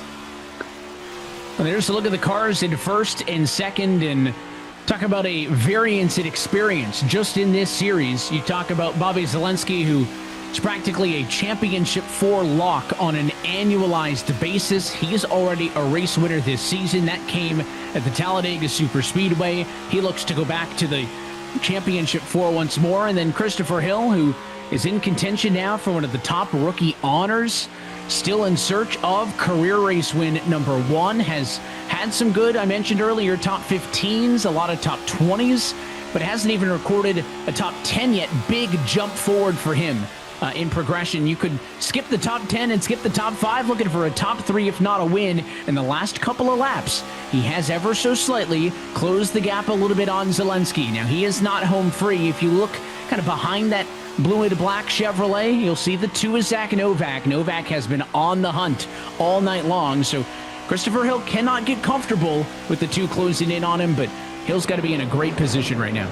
He is, and given how long this race has gone green, I don't really know if I would be complaining to be in runner-up spot, especially in the place of Hill, where his season has been back and forth. You know, he's got momentum from 2 weeks ago at Indianapolis, but he has a position like a lot of other drivers don't have, and it's just to throw everything at the wall and just hope that things work out in his favor. He can kind of favor that more aggressive style of strategy, maybe more aggressive style of racing, because he knows he's got nothing to lose, which is very dangerous if you look at a field of guys who are, in this case, between Zelensky, Novak, Minter and company, trying to add playoff bonus points to their tally come playoff time in Michigan. So Hill has the possibility to do kind of some funny things at the front, make things really interesting, but I wouldn't hate to be in P2 given the way the strategy is going to unfold here. And remember, most of these drivers having to pitted now 18 laps ago, likely not within range of getting to the end of the race. Some drivers involved in two of the accidents later than that point may have a little bit more of a fighting chance. So there are some undertones of some fuel mileage strategy in this as a couple of cars go way to the inside and then back out. I think that was that 36 machine of Kwame Scott making some big moves back here in the mid to high 20s. We're a handful of laps removed now, nearly 10 since we went back green. And well, you see the leaders getting a little bit of space. This midfield action has not slowed down at any point in this race. Every time you look, someone's going side by side. We talked about the updates and changes that were made to the sim with its quarterized updates a few weeks ago that maybe took a little bit away from the draft, meaning drivers have to work a bit harder for it. But at a track like Pocono, plenty of opportunities to use that in your favor. And plenty of chances to kind of pick up on mistakes. You know, handling's all that matters in a series like this. And when it's really hard to differentiate yourself from a car and a driver, you got to make sure you're at your tip-top shape. And if somebody bobbles, if somebody wears down a tire too quickly in the run, that's where you can start to pounce. And that's exactly what happened with Graham Boland. He was leading that charge from Timothy Holmes on back, made one bobble, he's down 3. We've been talking about some paint schemes tonight, and we're happy to have both Coca-Cola and Logan's Roadhouse as a presenting sponsor of tonight's coverage. And listen, any race car with flames, you've got me, right? You can't argue flames on a race car, and that is a good-looking number 3 Chevrolet for Blaze Crawford. And it's been good looking on the speed charts, too. He started this race back in 24th spot. He's knocking on the door of a top 10 right now. I hope, Evan, that these sponsors are comping him with good dinner after these races are over. I mean, between Coca-Cola, you know, Logan's Roadhouse, he had Arby's in Chicago, you know, not too long ago. So he's got good food. He's eating well. He's eating well. I'm not going to say in the neighborhood because that's an Applebee's reference, but he's definitely eating good. And a driver in which has stood out many times over the course of 2025. You know, things have unraveled a little bit lately. He hasn't picked up a top 10 since the likes of Richmond Raceway way back in the season, but the early start was solid for Blaze Crawford, and he's definitely learned a lot. He's got a good-looking car that could easily get right into the top 10. And focusing back on the front, as soon as I was talking about the placement that Hill was in, well, now he's got to deal with one less. Zach Novak was able to point his way to the outside, had a phenomenal textbook pushover to be in that runner-up spot, and he is one of the, if not the fastest car in the top 5 over the last few. So could be another challenger on the race leader of Bobby Zelensky, should we stay green. I want to remind you that just in 2 weeks' time, the 2025 eNASCAR playoffs kick off as we head to the Wolverine State and to iRacing's virtual Michigan International Speedway. That race Tuesday, August 19th, 8 o'clock p.m. Eastern Time. As always, join us early for Countdown to Green. They'll set you up with the playoff grid and everything you need to know as we embark on a 4-week, 2-round and 10-driver chase for over $500,000 in cash and prizes. Of course, the grand prize of them all, the $100,000 that will go to our champion. And this is your last reminder for the night. NASCAR Fan Awards members, tonight's exclusive member code is Pocono 8RN. Enter that on your member dashboard, earn your 50 points. And if you haven't signed up yet, you can do so by scanning the QR code or going to NASCAR.com/fan rewards. Kenneth, I tried to get them to make it Pocono 8RN. They said, no, it's not close enough. So Pocono 8RN, that's your code for tonight. Well, close. It could be a little close. I mean, maybe if somebody's not looking at it correctly, you know, they can figure out, they can mix it up. I have no idea. I'm trying to find something funny out of this. But back to Zach Novak. I wanted to bring up the point about his consistency lately. You know, you look at his finishes, second place in 2 of the last 4. And whenever he's been able to talk to us in the booth, he's always told us that, you know, it's that bittersweet feeling of being so close, but understanding just where that potential is for the 2019 Coke Series champion. And a driver that, you know, at Indianapolis said it was just all about placement because of those overtime restarts, didn't really have a chance. Anything that he missed to get up on Steven Wilson because there wasn't enough time or real estate that they covered in that final few. to get Novak to victory. But he's put on such a consistent season. And for Travis Pastrana, he's got to be proud. For Channel 199 Sim Racing, they're second in team points right now. Novak is a formidable championship contender. Getting Duval in as well would be a huge deal. So Novak has been carrying that weight, and he's got a very quick car. He's leveling off with Zelensky right now at the front. Yeah, it's a stat I brought up a couple of weeks ago, and I had to triple check it at the time. The fact that you mentioned the 2019 champ that he won at Homestead that year. Well, that was the last time we saw Zach Novak at eNASCAR Coca-Cola iRacing Series victory lane. It was back on October 10th, the 2019. Trouble for the 15. Colin Keister goes around. It is caution flag number 3 on the afternoon, and now we will slow things down inside of 20 to go and inside of the fuel window. It is going to be an interesting choice, and what happens on pit lane. Look at the gap that'll be erased in the end there, as Bobby Zelensky was feeling pretty good out front. Yeah, he was. A solid race car in clean air. It was slowly getting chased down, but this caution will definitely help confirm any strategy questions. However, we'll keep an eye on those at the back. Remember, they had pitted for damage repair earlier on in this race. So here's what happened in turn 2. I mentioned tunnel turn. It's so narrow, it's quick. The wall comes up very fast because you're carrying so much speed, and it's the battle for position inside the top 13. Keister's down there, nabs the apron, but it's right here, just makes slight contact as Crawford gets the wall, and then that bit of an angle was more than enough to get Keister sideways, and almost similar to what we saw, Evan, with Colin Bowden earlier, a spill off of turn 2, but does a great job at avoiding the inside wall, so will not pick up anything more than maybe some flat-spotted tires in the end. Yeah, there's a surprising lack of paved runoff area between the inside of the racing surface and the walls here at Pocono. So that's the first thing that jumped out to me when I saw the replay. It was a great piece of driving for Colin Keister to keep it out of the wall. The car stays intact. He's going to lose all of the track position. He'll, in the blink of an eye, drop from 13th position to 40th. That's the big loss. But the good news is car's still in one piece. He's got an opportunity to fight for it. And curious if Blaze Crawford in the 3 feeling any ill effects of that one after, of course, he got squeezed into the inside wall after the 15 got the apron because Crawford just on the cusp of a top 10 spot. Going to come down with everybody else. No, a fake at the pit road entry. Zelensky, Novak, and Hill say no. First car on pit road will be Tucker Minter from the number 4 position, but he is in the minority as he comes down pit road. And you wouldn't be able to hear much at the front of this field because with this decision, now they're in fuel saving mode with 18 laps to go. They're using this yellow to hit the clutch and try and go for it. But how much of an advantage will that be for Tucker Minter on fresh tires? I don't know if you'd want to bleed that much time off. He's going to go for the right side jacks. And I believe he may just be in it for 4 fresh tires. He is. So this will be a fun call for those that will be now mired at the back. So here's a look at how it all split. Zelensky's faking in. They're saying, all right, business as usual. Yeah, no. As soon as the paint comes across, bam, swivel to the right side. Tucker, LaPrade, a couple other drivers either fall for it or they were just confirming their calls anyway. However, it's been all about track position in this game tonight. So it is a clear-cut call for those at the front. They wouldn't want to be shuffled so back, giving an opportunity for somebody mid-pack to make a shot at this win. And for the majority of your leaders, so again, the majority stay out there. That was the popular decision.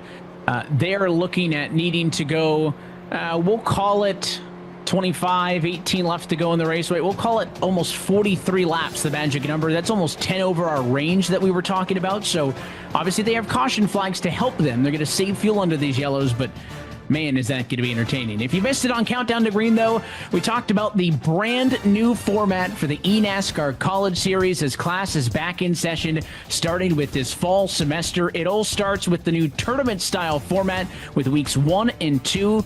Charlotte in the NASCAR trucks, the Queen City Crown. KB, this is going to be a really fun watch as we head into the fall and into the spring. It's going to be super fun, Evan, because before it was all about time attack, so it was just trying to get qualifying down before you ended up in the main race. Now you got to kind of race your way in, so it's more racing overall, which we always love to see, and very fun venues. Look at the Harvest Cup at the newly renovated Iowa Speedway with the repaved corners down there. Beautiful racetrack that the Coke Series visited a little while ago. I love all these names and the paint schemes as well. Justin Miller and the whole iRacing gang have done a great job. There's Miami, Eastern Washington. I'm just going to say one thing. I know Homestead Miami is that final race of the College Series. I didn't see an FIU truck right next to the FIU banner off turn 2. That's my only feedback. But other than that, College Series is going to be really exciting when the semester starts.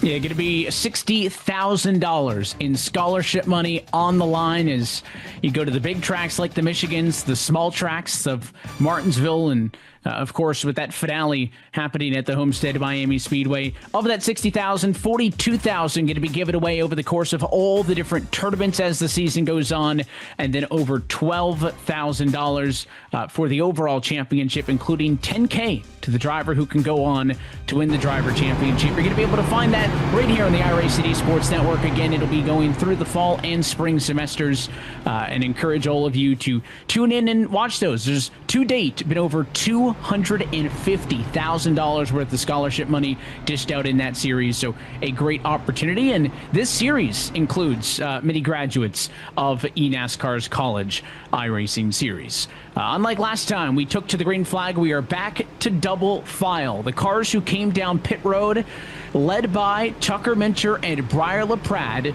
will find themselves 25th and 26th and on back. So there is a lot of cars on old tires playing the fuel game that will protect Zelensky and Novak on the front row from the cars in the back with new fuel and fresh tires. We'll take the onboard from the inside lane as we get set to go back underway, looking at 16 laps to go here in Pocono.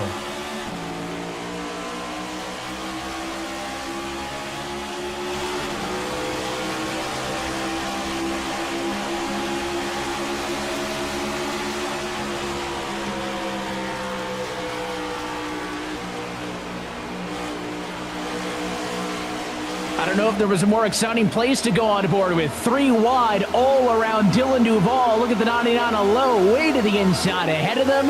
Can they make 3 wide work as they race to the tunnel turn? And Zach Novak points to the outside. A very quick tunnel turn. There's still 3 wide in the back, all trying to stay down low. And he corners in the wall, gets tapped, but they will stay green for now. And still 3 wide at the back as Novak maintains. And Steven Wilson out of a cannon on the restart tries to take away 4th off turn 3. Can he go 3 wide? No opening. Instead, he'll go right onto the deck lid. The number 2 is Zach Novak. He's pushed by the 14 of Seth the Merchant behind him. Battle for what will be 2nd or 3rd on back up top. The battle in the midfield on your bottom screen. Look at Zach Novak down to the inside. Slide job up in front of Hill. Caution comes out. Trouble in the back. It's the 66 car into the wall of Alexander Russell. It was not going to work, Evan. 4 wide across the front. Straight away, they converged too quickly, and that contact is what gets the rookie sideways and up into the wall. Nick Ottinger involved. Jimmy Mullis, a huge hit as he had nowhere to go, and it's a bit of a sigh of relief for those guys at the front because given how much they were saving under the last caution by staying out, this is going to give them a bit more time to catch their breath and save a couple more drops of gas. But again, late in this race, all about aggression, all about track position. Salas was going to throw it in there and make sure it was going to work. But, you know, so many cars in real estate. Russell was a bit too low, and here's the aerial shot of how it all unfolded. So again, it's a wiggle from Tyler. Gary sends the slight block to Russell, not intentionally, but just because he was there. There's all down the bottom, that bright yellow Chevrolet, and look at Salas, that white machine, swinging down to the bottom. It's 4 wide. You can make it work, but I don't think Russell really knew Salas was occupying that much space. So he makes the slight contact with Alt. He goes spinning up the wall, and Jimmy Mullis with nowhere to hide. As he's a better look. Yep, right there, nowhere to go. Mullis takes the skies after a huge hit, and thankfully Kwame Scott and the majority of the field were able to scatter away, but it will be a consequential yellow inside the final 15. And you saw that Logitech machine behind Kwame on that last onboard. Nick Ottinger got just a piece of it and ended up into the outside wall as well. So there will be some degree of right side damage on Nick Ottinger's car. That machine started inside of the top 10, but right now rides midfield in the number 20 spot. And with 14 laps to go in this race and 14 laps to go in the regular season, we circle back to where things stand on the playoff grid. And with Bobby Zelensky, an already race winner this year in P1, we keep the same number of spots in on points. Lopez came into tonight plus 40. It's down to plus 20, but he is still in. And Duval, who not more than 30 laps ago, Kenneth, was, 13th? I mean, double digits out. He finds himself now 19 points to the good, above the 47. Thankful that these yellows have come out the way they have, because that's helped Duval play forward on strategy and make those slight chess moves, be tactful with what he was going to do. And now he is that point above, with Dylan, of course, getting nearly involved in that down in turn 1 with a bit of that trouble. But think of the many different ways this could go down. New winner will push Dylan Duval out. It could force Jordi Lopez out if there are more struggles for the 89 car down the road, to which it hasn't been great after he was involved in the opening scuffle off of one of the corners here in Pocono Raceway. All the guys at the bottom, they do not want new winners unless it's them. They don't want any of their peers to scatter away with a checkered flag. Their hope is this, that Bobby Zelensky or someone else that is either pointed in locked, or another driver that was already winning this season, to capture the checkered flag tonight. New winners are a big tsunami in this ocean of Coke Series talent. So it's good news for a lot that Zelensky's up here, but a lot of rushing for those guys 11th on back who are basically tied coming in. They need to make huge strides very fast. And timing was also big at the time of the yellow flag, because Zach Novak had just made a big swing down to the inside, threw it into the corner, and then parked the bus middle of the road to put the slide job on Christopher Hill. As that move was completed, caution flag comes out. If that happened maybe 3-4 seconds earlier, Christopher Hill might be in second. If it came out 3-4 seconds later and Hill crossed him over, he might be in second. But for Zach Novak, caution comes out when he's ahead. He will end up in the number 2 position. Some people might argue that's not the better spot to be in. We've seen a couple times tonight that the driver who restarts third has actually gotten a better start than the car who restarts P2. But Zach Novak nonetheless gets the position up to P2. It is the highest he has been at any point in this race. And now we start to see big movers. Typically 15, 20 laps into the race, we see a couple up double digits. It took a little bit, Kenneth, but now Novak's up 11. He's P2. Wilson up 14. He's 4th. And Dylan Duval, the big turnaround for him is the 30 spots that he has gained from the start, making him by far and large the biggest mover. And oh yeah, segment 3 points still on the line. That is more money and playoff bonus points on the line. Steven Wilson is in that fight against Zach Novak, and both of those cars right now running inside of the top 4. Seems close, Evan, to what we saw in segment 1. Remember how Novak, I believe, had come into the end of that segment a couple points behind in second. He had a great race and then shot up as Steven Wilson struggled through strategy. It's the same fight all over again. And the big noticeable drop-off was for Jordi Lopez. He was 2 points behind Steven Wilson. Again, the only driver in this segment of the 40 drivers to have a top 10 in all of the segment 3 races heading into tonight. It's going to be a big blow if Lopez is not able to convert in this final 20. You talk about that point about restart placement and where you want to be. I'd honestly argue against being on the inside in row 2, because like we've seen over the course of the run, you kind of want to be up top off of turn 1 off the high banking, because all that draft comes surging up. All the momentum is there once you're on the back straightaway. So at a lot of other tracks where the inside row 2 would be best because you'll make that position early, I'd say outside row 2 might be better because you will have more help, as it's going to be 3-4 wide nearly as drivers try to scatter down low, and in turn that's just slowing them all down. And because, again, the caution came out quick, we saw this procedure implemented earlier in the race. We do go to single file restarts. I think that helped the top 5 last time get spaced out. The midfield was still 3 wide by the time they got to turn number 1. So don't think that this is going to neuter the aggressiveness on the restart. They're going to be fanning them out pretty wide in that long run down to turn number 1. And now that we're in the home stretch, you have to ask, is this the final restart of the night? At any point now, it could be the last one. With 11 laps left to go, we look to Barney the flagman. Green flag drops. We're back underway. Zelensky, good start, holds even with Novak and Hill. Now he'll go low, trying to serpentine and break the draft. All about trying to stay in position with these drivers entering turn 1. Good news for Novak. He staves off the running Hill. And here's Casey Kerwin spearheading through the middle in turn 1, able to beat Dylan Duval off the corner, near contact with Seth DeMerchant, and just about thread the needle. Novak, though, in big time trouble. Wilson down the bottom looking for third down the tunnel turn. And through to second goes Chris Hill. Can Steven Wilson pounce on a wounded number 2 car? No, and now fighting back on the outside is Zach Novak. Side by side, battle on for third and fourth. Wilson on the bottom, going to struggle to carry the speed off the corner and get a run down the front stretch. The 2 Novak is set up nice, stays in the gas, clears him back. Good defense. So Zelensky 1, Hill 2, Novak 3 with 10 laps to go. You've got to reset mentally here for Zach Novak because you bled off a bit of that time, the track position on the restart. The nerves are gone, but Steven Wilson is still very much there, so you cannot hiccup inside these final 10, and allowing a rookie to stay in the draft right with the race leader could very well be dangerous if Zach Novak finds himself at the back end of a scuffle between those two. But both of the Channel 199 sim racing cars are in a great position. Duval is still 20 ahead as Alt remains back in 17th, so they need to keep this going on as they come to 9 laps to go.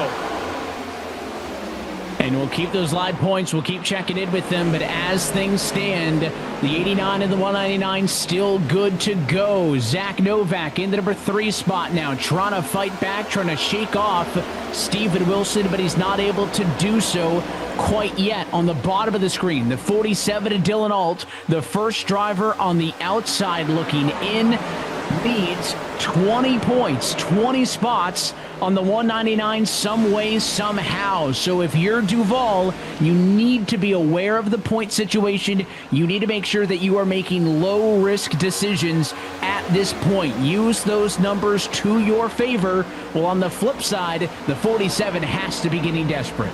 And there's a lot of traffic as well. Quentin Warman, Colin Bound, and Vicente Salas. So all of that dirty air, all that competition is equally going to make it hard for the 47 to try and squeak out any amount of points he can gain, particularly here in turn 3 where the field spreads out so much. It's difficult to really be a man in the spotlight amongst a group of talent. So he stays where he is. And I'd say Dylan Duval's in a great spot. I mean, he's a couple tenths behind Seth the Merchant, but he's got a gap to Connor Euroshak, and there's no real pressure. So last thing you want to do is point your nose to the inside and try for a move, because we mentioned the freight train is so significant. Duval is under fire now for position, but he's got the momentum, so he'll stick with it. Bottom of your screen, you see Jordi Lopez. This night has gone just about as bad for him as it could have, as the highest earning driver not mathematically locked in, way back in 38th spot, but it is only shaved about 19 points off of his advantage. He is still 21 to the good, and in a position where if these results hold, would still advance despite his night falling apart after he started way up in the number 11 position. There's a lot of cars back there that are struggling. And then you check back in with Dylan Duval, 7th spot, 3-way battle in front of him between Wilson, Kerwin, and DeMerchant. You just got to make sure you play it safe. A P7 gets the job done. And what you're looking at now, even though we're still within what's going to be 6.5 laps to go from Pocono, there isn't much urgency. That's because, not because the drivers are just staying back and relaxing at all by any means, but they are just struggling to be in front of the other. They're trying hard to use the lane on the bottom, but it's slickened up so much with the long green flag runs, and now it's either upside or dust, and in the middle of traffic, it's just becoming even more difficult. Now there's a spinner, and right behind it's Michael Cozy Jr. hard into the wall. Will that bring out the yellow? I don't believe it will. His teammate Zelensky continues to lead. 6 laps to go, a near miss. And for Cozy Jr., it might just be playoff hopes dashed with a boilerplate inside the final few. He made hard contact with the wall, but the car stayed straight, so there is no caution flag. We stay green. There's Cozy way in the distance. The car is rolling once more, and now up front, the battle for the race lead is on. Look at the right front tire for Cozy's car. That thing may struggle to come all the way back around to pit road. He almost certainly has no choice but to try to catch a yellow to be able to come down and get those repairs without losing time. But Bobby Zelensky up front and now leading this race, trying to hold off Christopher Hill, who is in search of race win number 1. Zach Novak has been in this spot a couple of times tonight, lurking in 3rd, trying to find some more. He'll have 5 laps to go this time by to make some magic. And Hill's got to take notes from the previous green flag run, because remember how quick he was on Zelensky. He picked up a lot of time, but the main problem was he used up the tires too quickly. Zach Novak peeled away to the outside and made it a fight for second that was easily done by the end of turn 3. So for Hill, he's got to be a bit smart about where he puts his race car, making sure that whatever Novak is doing is whatever is staying far back beneath him. But he's got a great run off turn 1, has a chance to stay in the draft of the leader. It's been about different lines of use to make passes here at Pocono. What can Hill do alternatively here in turn 3 to make time? And you got to look all the way back to Talladega midway through this regular season to find that win for Bobby Zalenski. But what matters is when you're at your best. And this car has been really good over the course of the last month and a half. Maybe the best and most consistent Bobby Zalenski has been all year, has been right now. Can he carry not only extra bonus points, but this momentum off and into the postseason? He still holds 2 car lengths, down to a car length and a half of an advantage over Hill. Meanwhile, in your live points, Duval and the number 89 machine, they are now tied for the final spot on points. If we somehow got a new winner, now it is no longer guaranteed which one of those drivers is on the bubble. That's okay for now, though. They really have to hope that Zalenski keeps his place, or either Zach Novak or Steven Wilson, somebody back there in this top 7 that's not like Seth the Merchant, or any other driver in that mix can come away with the win.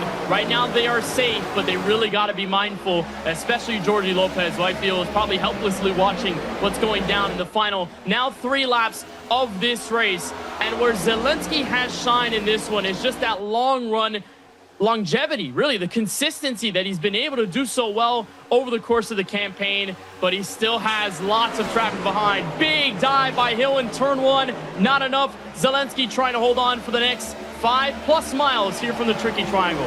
And if the stakes weren't already big enough for Christopher Hill in search of his first career race win, look at the live points. 19th in the standings is now Christopher Hill. He came in outside of the top 20, but a top 20 car can win and get in. So it is double the amount on the line for Hill, looking for a first checkered flag, looking for a first trip to the postseason. And if he could upset late in this race Zalenski, that would steal a spot from either Duval or the 89 machine on the bubble of Jordi Lopez. That time by 2 laps to go at Pocono. The lead for the leader continues to stay steady.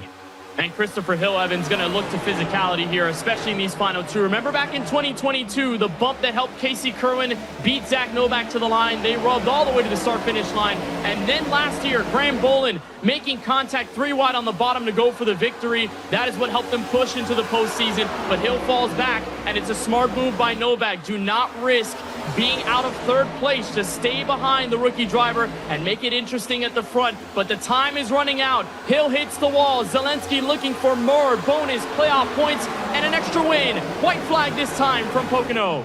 Christopher Hill starting to push the car and starting to struggle. It is so tight on the exit at turn number 3. Novak's going to get another big run on him. But up front, white flag flies. 1 lap to go for Bobby Zalenski. In a season, Evan, where we've seen several different drivers win more than 1 race. Tucker Minter winning 3 in the middle of the summer. Vicente Salas winning back-to-back races. Zalenski's trapped with only that 1 win at Talladega. This could level him off in bonus points come Michigan, and a lot of momentum trying to become the first driver ever to win more than 1 race here at the Tricky Triangle. Just 2 more corners left. Can the 96 at Christopher Hill be the first rookie winner this season and go to the playoffs? That exit off of turn number 2 is not what he needed. It is 4 car lengths in turn number 3. Is there anything left in the tank? He is not going to be able to catch up. And Bobby Zalenski will head to his 9th playoff appearance as a 2-time race winner in 2025.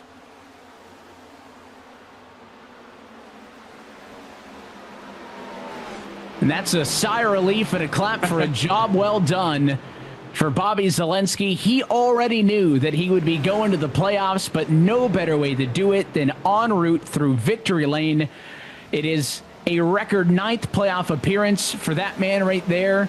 And it is also career race win number 18 for Bobby Zalenski, which puts him in sole possession now of third on the all-time wins list, breaking a tie between he and Ryan Luza. What a way to end this regular season for Zelensky, who since the win has gotten close many different times. And in segment 3, it's been up and down. 25th at Iowa, 6th place at Dover was great, 2nd place at Chicago. I mean, even with the last lap drama, he was still coming away with a podium. Just 11th at Indy in a average race for such a talented driver. And this is the best way to enter the playoffs. When you've got all that momentum, when you've got all the confidence in the world, Bobby Zelensky wins for the 2nd time this year from Pocono. A fantastic defense in those final laps. This winning moment is brought to you by Coca-Cola, the official fan refreshment of eNASCAR, as Bobby Zelensky takes home checkered flag number 2 on this 2025 eNASCAR Coca-Cola iRacing Series, and will head into the playoffs looking to get rid of the title of the greatest without a championship. Is it Bobby Zelensky's year?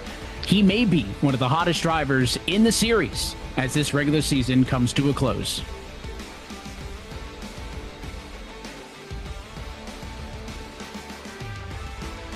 Well, we also mentioned off at the top how things look on the bracket, and it is now official. Steven Wilson, Tucker Minter, Bobby Zelensky, Vicente Salas, Colin Keister, Zach Novak, Casey Kerwin, Parker White, Dylan Duvall, and Jordi Lopez are the 10 drivers who will fight to become an eNASCAR World Champion in 2025. Amongst these drivers in 10, Evan, several different former champions. Parker White trying to go back-to-back and be the first ever driver to do that and win more than one title. And honestly, for Jordi Lopez, all that consistency in segment 3 is paying off, and he's thanking his lucky stars that it came down here at Pocono being the only bad race of this segment to be in the position plus more than 40 points and to just squeak out, even though he had a bad luck at the beginning of the race. Fantastic job for them, and this is a heavy-hitting top 10 for the championship as we come down to Michigan to kick off the postseason. And I believe of that list of 10, Colin Keister may be the only driver to make his playoff debut and a first trip to the postseason for the driver of the number 15 for Jim Beaver Esports and that Ford-powered team. So many different storylines, and they will have 3 weeks in the opening round of the playoffs. Michigan, Texas, and Phoenix to whittle that list of 10 down to 4 before we head to the NASCAR Hall of Fame and hand out the Dale Earnhardt Jr. Cup.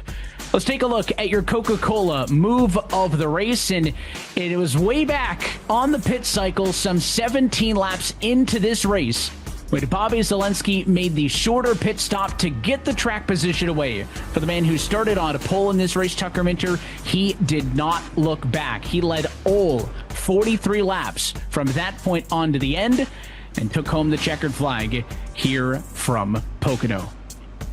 Well, let's get a word with our race winner. Kenneth, you've got him. Here with Bobby Zelensky in Pocono victory lane for the 2nd time in your career. But we mentioned in this series how winning at the right time matters. And off of Talladega, you've been searching for it ever since. And you've come so close until tonight with more playoff bonus points and another win. How important is this going to be confidence-wise going into the playoffs as you try to go to another championship for? It's just lovely to win a race. It's just lovely. Even in like dominant ones like that where you lead the most laps, you got to have luck on your side. And part of my luck was having some friends up there with Chris and Seth and Tucker and Cozy at 1.2. Guys I work with behind the scenes, and the caution that came out around lap 15, that really helped because that made it pretty simple. I had to save a little bit of fuel on that first run after that pit stop, but we were going to make it because of those cautions. So yeah, even when you're really fast and you got everything clicking and everyone's working well, it's just you just feel grateful that it can go your way. Because last year I think I was in a pretty good position to win this race at Pocono and didn't go my way. But yeah, it's great momentum for the playoffs. It's an extra 5 points, but I just love winning races, man. It's what I'm here to do. So yeah, I'm happy. All about the checkered flags in a series as competitive as this. Bobby, one more before we let you bounce. These 3 tracks, Michigan, Texas, Phoenix, very familiar from last season in this series and lots of mainstay tracks. Where do you look to stand out, and what kind of mindset do you and ERA Esports bringing into the playoffs for the first time? What kind of mindset do you guys have as you try to go for your first title? Yeah, for sure. I mean, I'm just continuously chipping away at improving every single year, making my negatives go away and turning them into positives. And just, keep going at it. These are 3 tracks, I know well, and if I can qualify like I did tonight or better, we'll have a chance to go race for a championship again and, go get it done this time. So, it's really cool to be with ERA Esports. All the people there are really good people, and I'm glad to be helping lead the charge for them. I don't know who made the last 2 playoff spots. Maybe you guys can fill me in. I hope Cozy could have sneaked his way in. I have no idea. You might have. I don't know what kind of news I'm going to get, but that's like the next thing on my mind right now, honestly. So it's really nice to win. Unfortunately, it's not your teammate. It's going to be Jordy Lopez and Dylan Duval that are getting in from points, but it is good for still Jordy. A playoff Happy appearance. for Jordy. Yeah, for sure. Great happy for for Jordy, Jordy. but fantastic for you as you go for the championship 4 and a title again. Congratulations on the win, Bobby, and we'll see you at Michigan in 2 weeks' time for playoff racing. Appreciate y'all. So Bobby Zelensky, Evan, comes away with his second victory of 2025 and a huge one. Shout out, though, to all of these guys in the main group. They pitted so early in this race. They saved enough gas just to get to the end. So it's not an Indianapolis situation where they were too close on fuel. All made it to the checkered flag with Zelensky up front. Yeah, 43 laps is what they did all the way to the end as Zelensky led those last 43. I'm not going to say unobstructed. He had some challengers, but he led it all the way to the end. Christopher Hill ends up in second, 1 spot away from a playoff berth, 1 spot away from a first career win. The future is bright for Christopher Hill. He has turned it up in the last couple of weeks. It is going to be putting up a fight with Urashak in terms of those rookie points. Novak is third. Wilson comes home at 4th and set the Birch in a top 5 position, along with Dylan Duval, did what he needed to do and then some to stay ahead of that points gap. And the man on the bubble gets in. Kerwin comes home behind him with Urashak, Lowe, and Olatunji Bosin in the top 10. Back in 11th, there's Blaze Crawford. Defending champ Parker White gets to 12th after what was kind of a rocky race for him. Tyler Gary 13th. Salas back in 14th. Quentin Warman top 15. And look at all these guys in mid-pack that were trying to work their way up aggressively in the mid-pack. Colin Bowden, Donovan Strauss, Kwame Scott, Dylan Alt, who was right on the cut line at the back end looking in. It looks like he will not make the playoffs this season. He ends up just outside of the top 15 group. Yeah, it's a tough break for him, and a lot of these drivers showed some promise earlier. Malik Ray started good. Of course, Tucker Minner started on pole position, his first of the year, but he comes home kind of in the mid-20s, and as you go to the last page, the driver that jumps out to me is what could have been for Michael Cozy Jr. All the way down in 38th spot. Car started in second. He knew that it was a bit of a long shot coming into it. I think he had the car to do it, but he did not have the cards to do it. They just did not fall in his direction. And Michael Cozy Jr., I think, going to be left with a chip on his shoulder and something to prove over the course of these next 4 weeks. But you don't have to wait that long, because as the regular season comes to an end, a new season begins. We go playoff racing at the 2-mile D-shaped oval in the Irish Hills of Brooklyn, Michigan, 2 weeks' time, Tuesday, August 19th, for the first race of the round of 10. Don't look now, Evan. This would be a possible opportunity for even non-playoff drivers to come away. Briar LaPrat ended up winning this race last season. He was the only driver not in the playoffs to win a playoff test event. So great job for all the field to move through to the playoffs. The 10 that will try to advance to the championship. And now it's all in the balance. One win gets you into that final round. And there's at least one spot available on points. Do spoilers make that number higher? The only way to find out is to tune in over the next couple of weeks. Until then, though, that is it for us here tonight from Pocono. On behalf of our entire team at NASCAR, iRacing, and for your broadcast team tonight. For Camille Salazar Hadaway, Alan Cavana, Ryan Vargas on Countdown to Green, for James Pike down on pit road, and for Kenneth Bueno and myself, Evan Pasoko. I want to say thanks for tuning in, and we hope you join us in 2 weeks' time for round number 1 of the eNASCAR Coca-Cola iRacing Series playoffs from Michigan. That race and every race can be found right here on the iRacing Esports Network. Until next time, good night from Pocono, and congratulations to our 10 drivers who will fight for a championship in 2025.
Good evening, race fans, and welcome to the Sunoco Post-Race Report for the eNASCAR Coca-Cola iRacing Series at Pocono Raceway, the final race of the regular season in 2025. James Pike here alongside Keenan Kushin. iRacing's Justin Maluma will join us in just a little bit. Keenan, I look back at this race, especially towards the end, one thing stands out to me. Not to say that Zach Novak and Christopher Hill didn't have good race cars, but Bobby Zalenski was unbeatable in the tunnel turn, made up any ground he lost anywhere else in the track in that section of Pocono alone. Big part of the reason why he rolled to victory tonight.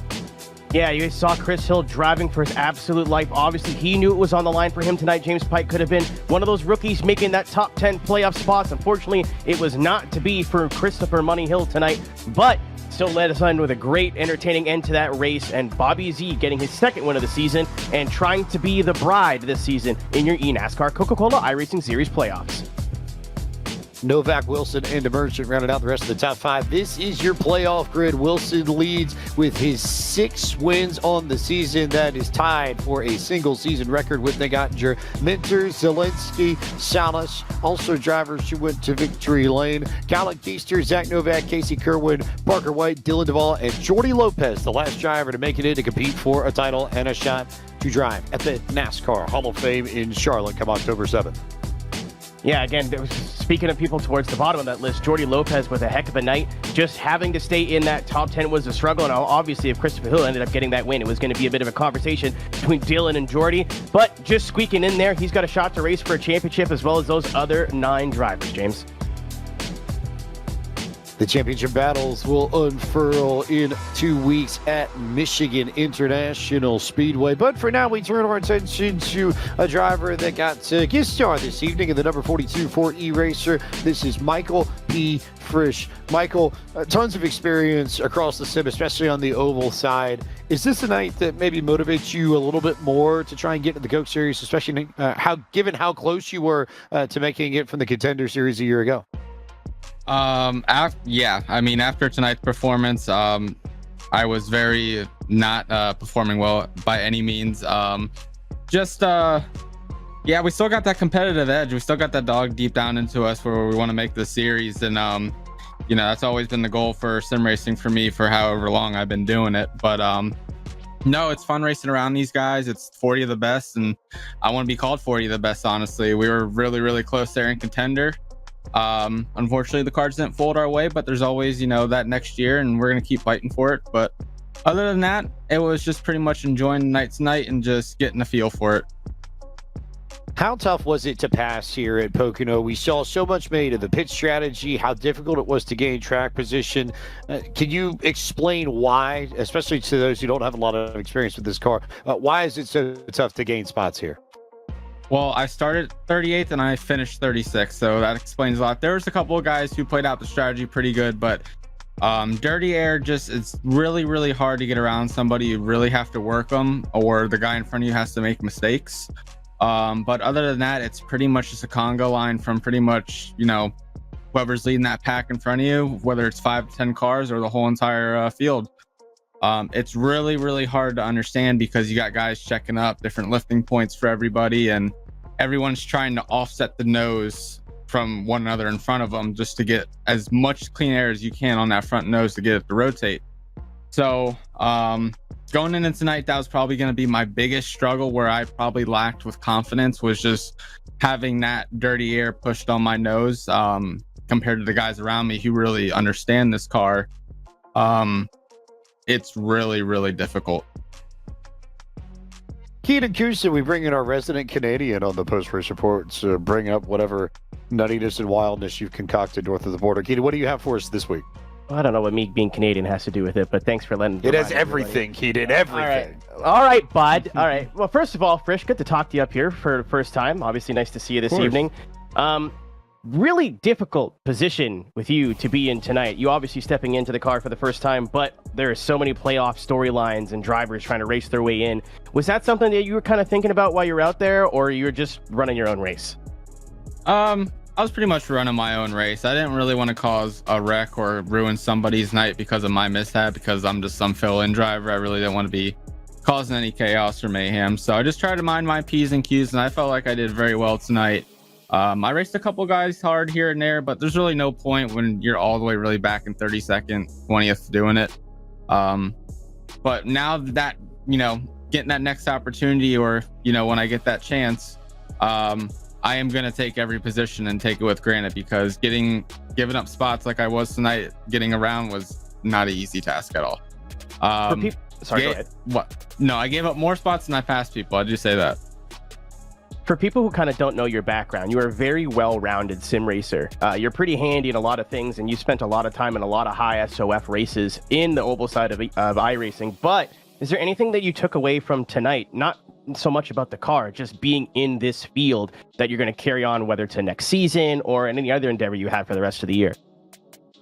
Oh, I mean, going into next season, that top 20 cut line is really tough right now. And some of the names that are going to be going into that ladder again, I mean, that ladder is going to be tough next year. If they're setting up how that format's going to be, where they're trying to get rid of the other rounds or whatnot, but it is going to be very difficult to climb that ladder to get into that top split.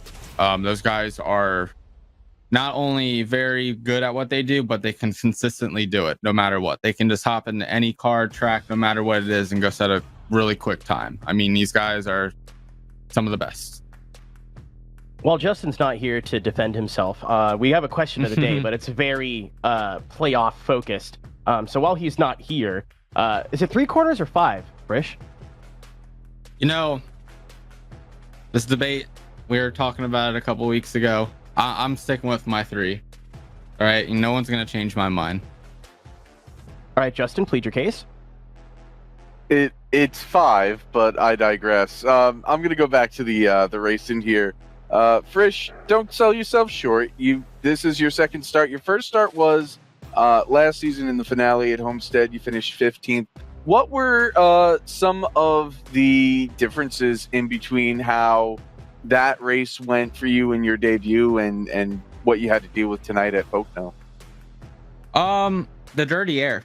Just the main thing, the dirty air. I felt like my pace was there. Once I got some clean air, I could, keep with that car. But the dirty air, it's very hard to understand. You can only kind of really get that seat time by being in those races and kind of being in the fill-in driver. You really don't get that seat time unless you go into like the A Open or do A fix. But that's kind of like something different compared to these Coke guys. You can race them in A Open or whatever. There'd be a couple of them, but having 40 of them or 39 other of them, it's really difficult. But no, we're never gonna sell our short. I can't speak right now, but no, we'll never do that. Never ever. We never give up. You know that me. I still got that dog, but yeah, we'll keep on fighting. Looking at all the trophies behind, I recognize some of those trophies as well, so I know you can do it.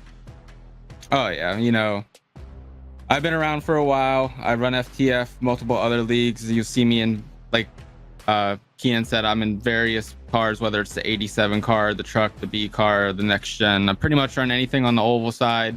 I just try to, you know, I just have that competitiveness in me where no matter what game I play, it's just I want to be kind of either around the best or the best. But I don't think we'll ever be the best, but definitely always aiming to be around the best. That's for sure.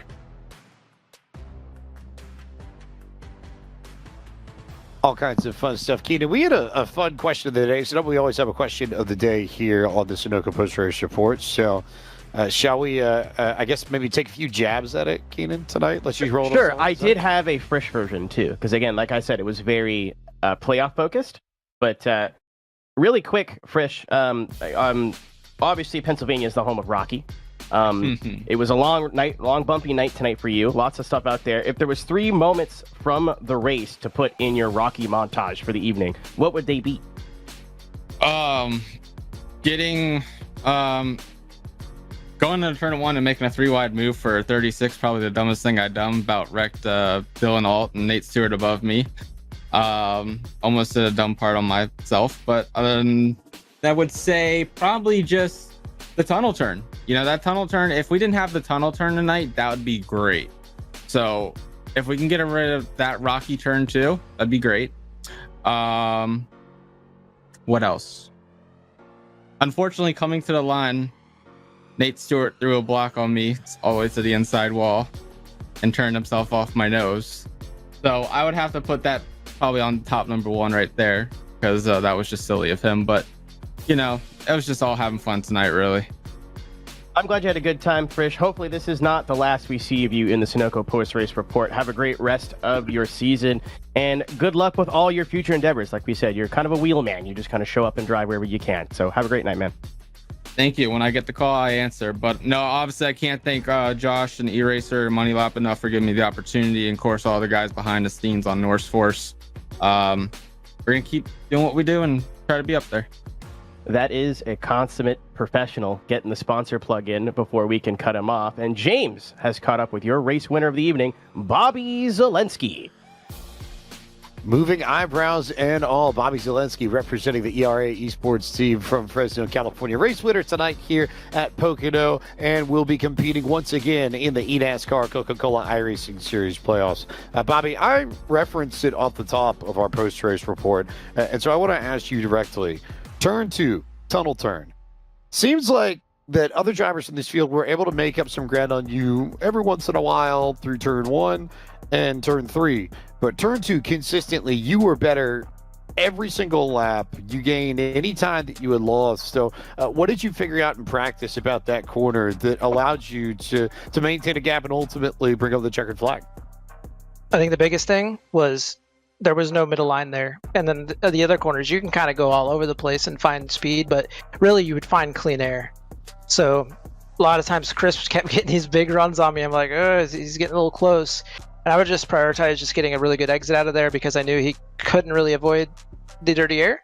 And as long as I hit the apex, he had no clean air at all.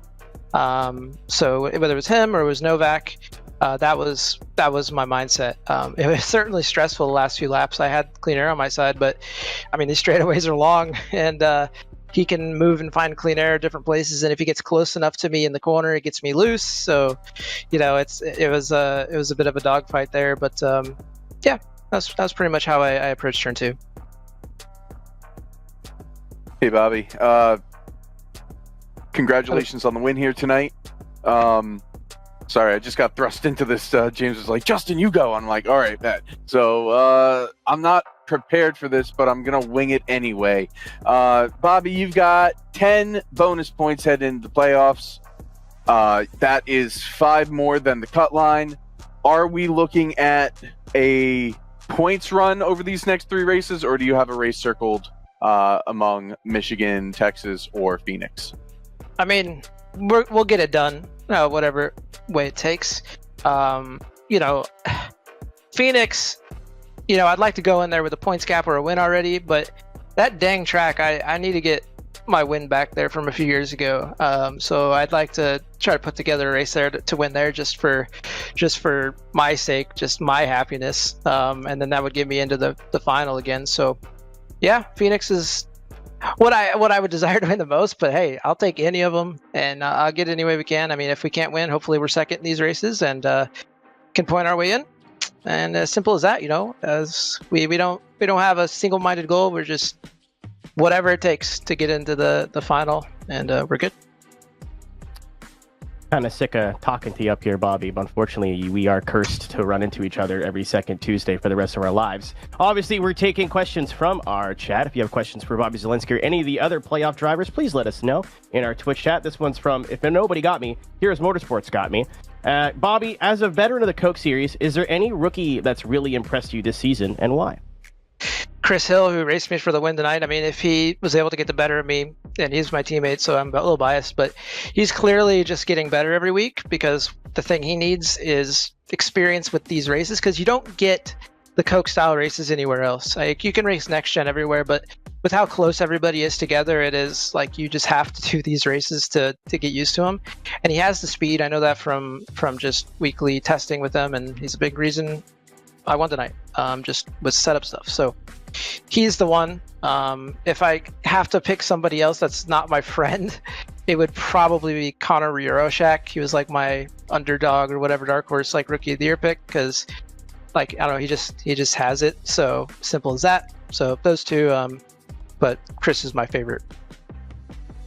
So Bobby, obviously you're kind of a veteran of this whole, not just the Coke Series, but talking to us on Tuesdays. But we have question of the day. Today's question of the day is: Pennsylvania is home to the Rocky franchise. It's been a long, hard road to get here, and if you could pick 3 moments from the regular season to put in your Rocky style montage, what would they be?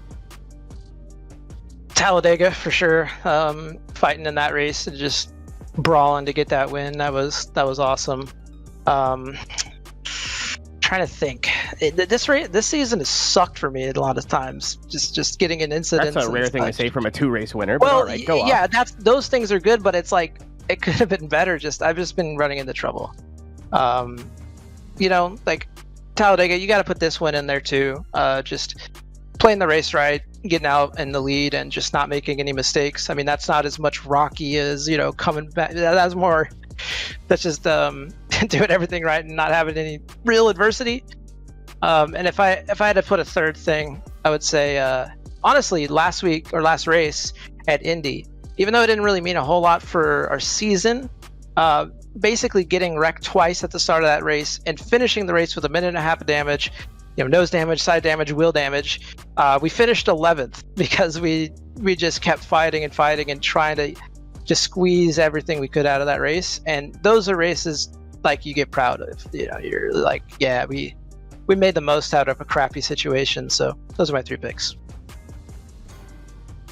I mean, you're going to have 9 people to try to top it, but I think it's going to be kind of tough. James? I think so. I'm actually really excited for this question from chat because it revolves around college football 26. I'm a players too. This comes from Nathan Lyons Choice, and he wanted us to ask Bobby, how did you steal that wide receiver Luis Aguilar from me in our online dynasty when we're all playing together? I had 65 recruiting hours invested in him, and then out of nowhere, you got him. So, Bobby, how'd you pull it off? A little bit of hard selling, a little bit of visit. Some dudes just want to play for USC. They don't want to play for South Carolina, where you throw to one guy in Nick Harbor for 1,000 yards a game. But okay, it's simple as that. This guy's like, oh, I'm going to get the ball. It's not going to just throw to Nick Harbor every play. So I think that's really what it came down to. And it's USC. It's the Trojans. It's Southern California. And he's a receiver. I mean, that's wide receiver U. If Ohio State ain't, it's USC. So I was going to ask what schools you two are playing as, and that does explain a lot. Plus, you have impetus not only to fight on in your dynasty, but fight on through the Coke Series playoffs. Am I right? Yes, sir. Fresno State's my favorite, but USC would be second. Go Bulldogs. And here's my 5-second moment to make sure that we get Wake Forest mentioned. Hashtag Go Deeks. Thank you, Bobby Zelensky. Congratulations on your win this evening. And we look forward to seeing you in the Coke Series playoffs as we turn our attention to, you know what, honestly, Keenan, let's just flip this because I know you, Jordy Lopez here for BS Plus Competition, you guys go way back. So let the Keenan Kusin show begin with Jordy now, who is going to be competing in the Coke Series playoffs as well. I mean, Jordy, I can't really ask you a better question than that, man. It's obviously was a rough night for you. I think everything that could have went wrong did go wrong. I think you were P last for most of that. How's it feel to be in the playoffs, brother? Honestly, I feel relieved. I'm kind of sad that we were so close to the segment 3 dub, but it's all good. Like I want to thank first BS Competition, Artist Engineering, Male Group, Sim Racing Expo for the hard work all year. I wouldn't have been here without them testing all those hours and to be able to catch up with the big update and like everything like that. It's kind of crazy. I was going into the race comfortable. I didn't think that it'd be hard to make it into the playoffs for my position, but it was so close, and everything that could go wrong went wrong, and it's just I just can't believe it. So obviously, if that race scale tipped a little bit differently, if Chris Hill got the dub, we wouldn't be speaking to you right now. Where was your mind at after all that damage and just kind of being a passenger to your own season? Just paying attention to the cars ahead of me. Towards the end, I was able to fix all my damage, but it wasn't still enough for me to do anything. So I was just hoping that Bobby just stayed in the lead, and I was just hoping that he would just clinch it, because I know for a fact that if he was to get the dub, then I'm locked in already. So I was just hoping for that, and it was just too close to call, and it's just kind of annoying when you're just a bystander to someone else's crash and you can't really go anywhere or do anything. I think the era of the Jordy come up is over. I think Jordy's here now. And just going forward, man, the last couple of seasons you've had, we've just been hanging on, and now you're in the top 10, you're in the playoffs, you can race for $100,000 and a space on that stage in Charlotte. Where's your head at right now? What's the plan going forward now for the next couple of weeks? To win. That's all. It's going to be very hard for some drivers to point their way in, especially with a lot of drivers that have a lot of playoff points, like Steven. So, yeah, my goal is, we need to win to sort of not have any issues, because I feel like to point your way in is going to be very difficult with the talent that I'm going up against. So, yeah, it's going to be probably, if I was to try to win, it need to be Texas. But, yeah, just need good luck. I mean, it's been a lot of skill, a lot of luck for you this whole season, Jordy, but now you're in the best place to make good of it. James? Jordy Lopez, I guess we'll have a fun question here. We talked a little bit about your love of all things Toonami related. So what's going to be your go-to sort of pre-race hype-up routine as you get going into these playoffs, you get another crack at a chance to run for the Coke Series title and race in Charlotte? My routine before a race is usually play some Fortnite, and then just to feel like the day's normal, because during the Coke races, there's just a lot of pressure to do good, to make sure that your race goes good, and it's very over. It makes me very anxious, and it doesn't put me in the right headspace. So I try to just be calm and do other things just to kind of keep my cool for the race. And so is that just a sort of detachment thing, I guess, sort of let me take my frustrations out on other things, because you think too much, you get too locked up in it? Yeah, 100%, 100%. And I sort of do the same thing with qualifying, where I'll practice qualifying a lot, but like I won't do it too much close to qualifying, just so I don't psych myself out for that lap. Fair. But, yeah. But before we jump on, Keenan Kusin came up with a great question of the day. Keenan Kusin is going to get today's question of the day. We got to make sure that we bring Keenan back in. I got to talk to Because you. I think this answer is going to be a lot of fun. Yes, Keenan. Why you hate? Why you hate? You're inside the club already, Keenan. It's all good. So, Jordy, obviously, Pennsylvania is the home of the Rocky franchise, and it's been a really long road to get to where you are now, even though we still have, all the playoffs to go. But if you could pick 3 moments from this season to put in your Rocky-style montage, what would they be? I would say the pole position at Brazil. Well, sort of a pole position. Like I qualified P1 there. I would say Indy was another one that was a good race. Iowa. Chicago Street Course was good. I'm trying to think. Dover was pretty good. Just like the last 5 races. So you'll note 5 is not 3, but I think I think we can let you go. Yeah, it's just if you had a heck of a night, we'll let that one go. Wait. What if he's thinking Pocono turns instead of moments? Oh boy. Already 3 or 5. 3 or 5, Jordy. 3 or 5. 5. Oh, there we go. We're 1-on-1. I'm actually going to start keeping track of this right now. So you might as well. Oh, yeah? And I know. Well, it might be 2 because I know Vargas is a certified 5. We're not starting that. We're not. He's on Countdown to Green, Keenan. I think that's a fair one to bring in. He's not on Countdown to Checker. Or the Sunoco post-race report, my good friend. So, on that note, while we let the craziness completely blow this whole thing down, Keenan, we'll roll on. Jordy, thanks so much for your time. Congratulations on making it to the Coke Series playoffs. Look forward to watching you race. I appreciate you guys, man. Have a good one. And so we turn our attention to one Dylan Duvall for Channel 199 Sim Racing. Dylan also is going to be playoff racing in 2025. So, Dylan, where do you balance the consistency and the winning, especially at this time of year, and given how strong this year has been for you from a points perspective? Do you feel like you need to hit an extra gear, or is this year where you feel like consistency may well get you at least to the NASCAR Hall of Fame? Yeah, it's really hard to say. I think with the way everything's been trending this year, I think it's very possible that you may need to win to make the Final Four. I do think I am at a little bit of a points deficit without having the win, but I do think with the speed I've had like these last 2 months or so, that even if I don't find a way to win, I would like to think I still have a chance to point my way in, because we've had really good speed. It's just a couple races here and there, had bad strategy calls or got caught up in something we shouldn't have, but I feel like I've been consistently inside of the top 10 for the last 2 or 3 months, and tonight was a good example of just the speed we have right now with qualifying in 37th and still bringing it home 6th. So I'm definitely confident that even without winning, I think I can point my way in, but obviously hope to just win a race.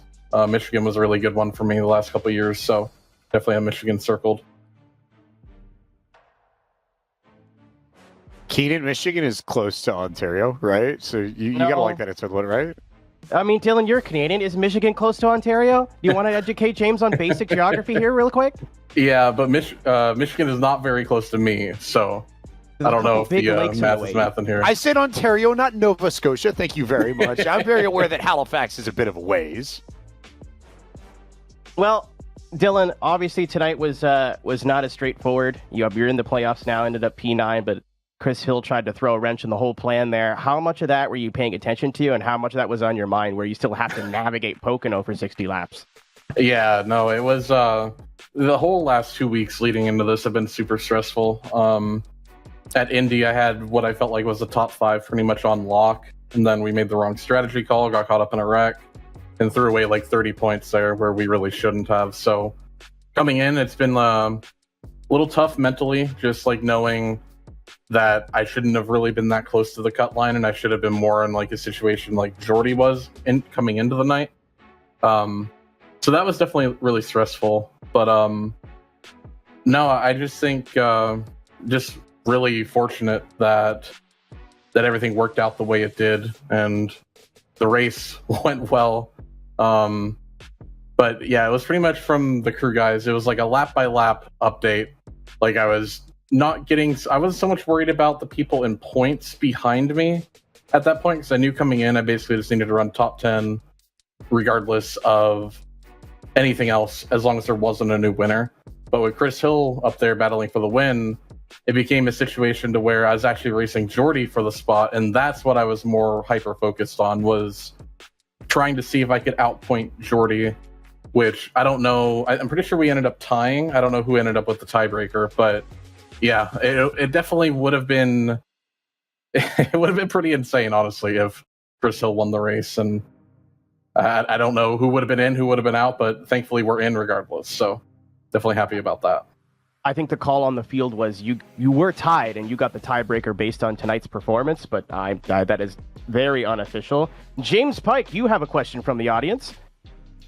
Well, I don't actually have the question from the audience, because we have the audience member that has the question here with us in the booth now. We bring in Jim Beaver Esports' Nate Stewart, who had a great question in chat, and I figured instead of reading it out, Nate, we might as well just have you ask it yourself. I just got randomly pulled in here. Against my will, I might add. Dylan, 2 questions. 1, who does your screenshots? They're really, really good. And 2, how excited are you for the Stands movie? That's from Houston Hammer. Yeah, you, obviously, Nate, you do my screenshots at Apex Action Photography. Check them out if you want to have some good screenshots. I know our track racer, Toyota, looked incredible tonight, so can't wait to go look at those screenshots and get something posted up on social media. And yeah, I'm really excited for the Stands movie. Most people that know me know that I'm a Stan myself, so definitely excited about the movie, and also looking forward to playing some Battlefield this weekend. Nice little distraction before we start locking in for playoff testing. Nate, I saw that reaction. That's a lot of love. You maybe a Battlefield guy too when you're not racing? Yeah, well, I've always been a Halo guy, but we all decided over a Dead Zone, myself, Dylan, Derek, Houston, a lot of us are probably going to be playing the Battlefield beta this weekend. It's just going to be, like Dylan said, it's going to be a fun distraction for the playoffs. It doesn't really matter too much for me. I'm way out, have no chance at top 20, so I'm just going to have fun these last 4 races. But yeah, it'll be nice to, cut up with my friends on Battlefield. It should be a lot of fun, hopefully. And for Dylan, how important is it to have mental distractions like that? That's a theme that seems like it's popping up a lot for a lot of the drivers going to be racing for the championship. So for you, just to be able to take your mind off things for a little bit and blow some steam off, how important do you think that's going to be to your playoff preparations? I think it's huge. I honestly think, I kind of alluded to it earlier a little bit. I think this week it was huge for me because, like I said, I felt like we kind of had a really good finish taken away from us at Indy, which I honestly thought could be the nail in the coffin for my playoff hopes. So I was able to take a step back a few days after the race and just shut out all iRacing, all testing, all that, and really gave myself a chance to just like reset my mental and refocus. And I know that helped me a lot. So yeah, I mean, I really think in this series, in the current age, mental attitude means so much. Like having a positive mental attitude really does make a difference. A lot of people don't believe it, but yeah, it's just about keeping in the right headspace and keeping yourself in it even though you think you may be out. So on the topic of headspace, this is game time now. The whole season kind of leads up to this last little chunk. Where's your head at? Obviously, you're going to take some time off this weekend and kind of mental reset. But where's your head at to make sure you're on that stage in Charlotte? Yeah, I mean, it really starts with Michigan for me.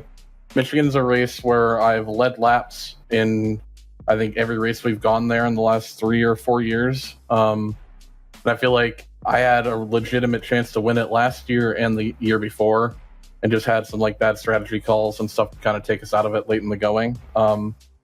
So yeah, I mean, I think Michigan, like I said, have that one circled. It's a very good track for me, and us as a team on Dead Zone have been really good at these bigger tracks here as of late. So I think that's the one for me that's like I really need to do well there. Phoenix, feeling pretty good about, and Texas has been a struggle for us. Like as a team trying to figure out how to lock in there. So that'll be the big one for us, trying to figure out how to dial in Texas and be a little stronger than what we were last year, because that was definitely the weak point of our playoff run as a team last year. So question of the day, Dylan. We've kind of got 1.5. So the first one is, obviously, Pennsylvania is the home of the Rocky franchise. If you could pick 3 moments from your regular season to put into a Rocky-style montage, what would they be and why? I'd say it'd be Interlagos to start. I qualified 30th there. I had really good pace in testing, qualified 30th. Drove up to 20th in the heat, and then from 20th to 9th in the feature. So with how hard it is to pass in these things on road courses, that was a highlight for me. Tonight, for sure. I mean, tonight was just a different level of stress all throughout the 2 weeks and tonight, and I knew I needed to hit the lap, and I don't know, we loaded into the server tonight, just couldn't figure it out in queue, and ended up 37th. So yeah, tonight would definitely, honestly, probably be like very close to the top of the list as well, just with everything that was on the line. And for a third, I'm not really sure. We've had a lot of like good moments. It felt good to be in the mix at Talladega. We almost won there again. And Chicago, we had a really good run as well. So there are definitely a few different moments throughout the year, but the big ones for sure would be Interlagos and here tonight for sure. All right, Dylan, again, congratulations on making that top 10. Before we let you go, one more for you. Is it 3 corners or 5? It is absolutely 3 corners. We are 2-1 on the 3 enjoyers. It's not looking good for Justin Malilla right now. Thank you very much, Dylan. Good luck on the rest of the season, and hopefully we'll see somebody from here up the Canada in Charlotte. That was the worst accent ever. I'm so sorry. I appreciate it. Thank you. You guys have a good night. We'll give you a few more opportunities to try that one again later, Keenan. I got time to work on it. So we'll roll away from our Mayful leapiness and turn our attention to the segment standings for segment number 3. How about Steven Wilson yet again in what has been a record-setting season in a lot of respects? He and Zach Novak have been sort of pacing the field on these segments, and yet again in segment 3, it's how it panned out. I mean, it's the second verse, same as the first for Steven Wilson. Obviously, he set records all season last season. He's always perennially towards the top of the leaderboard. Zach Novak kind of on this second resurgence here in his eNASCAR career, I think is also a big story. And look at Bobby Zelensky right up there in third. There's a huge mix of people fresh to the series, James, and people who have been here for a long time. And I think that's really interesting to look at. Another thing that stands out to me just looking at this in particular, Christopher Money Hill in 7th, who I think took a little bit to figure out how to just sort of be and exist in this series and figure out this car. But we saw it tonight off the run at Pocono. But the last few weeks, he's consistently been one of the better drivers in this series. I think he picked it up a lot in segment 3 and deserves commendations for it. Absolutely, especially being a rookie, being any rookie in this top 10, even though it's just the third segment, kind of shows how they've progressed throughout the season. I know he didn't make that top 10 for that playoff spot, but keep your eye on Money Hill in 2026.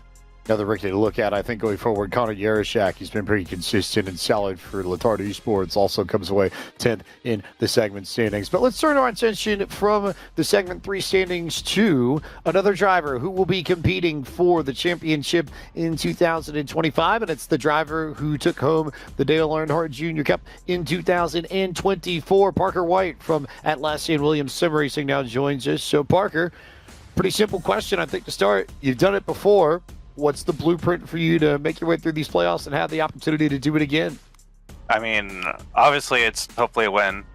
Michigan's usually a good track for me. I almost won there last year. So I'm just going to do my best to win these first 3 races before Homestead, because Steve and Tucker are already like so far ahead. I'm pretty sure Steve's basically almost like a lock for the championship 4, and Tucker's really close behind him. So my worst finish in the playoffs last year was 3rd. So that's going to be really hard to replicate this year. hasn't been the best of the second half of the regular season for me. So you're gonna have to find something for the playoffs. But as always, I feel confident with our group that we have at Williams and NFR. So I'm just gonna have to look forward and just try to pick up some wins, and or at least just get some good runs like last year.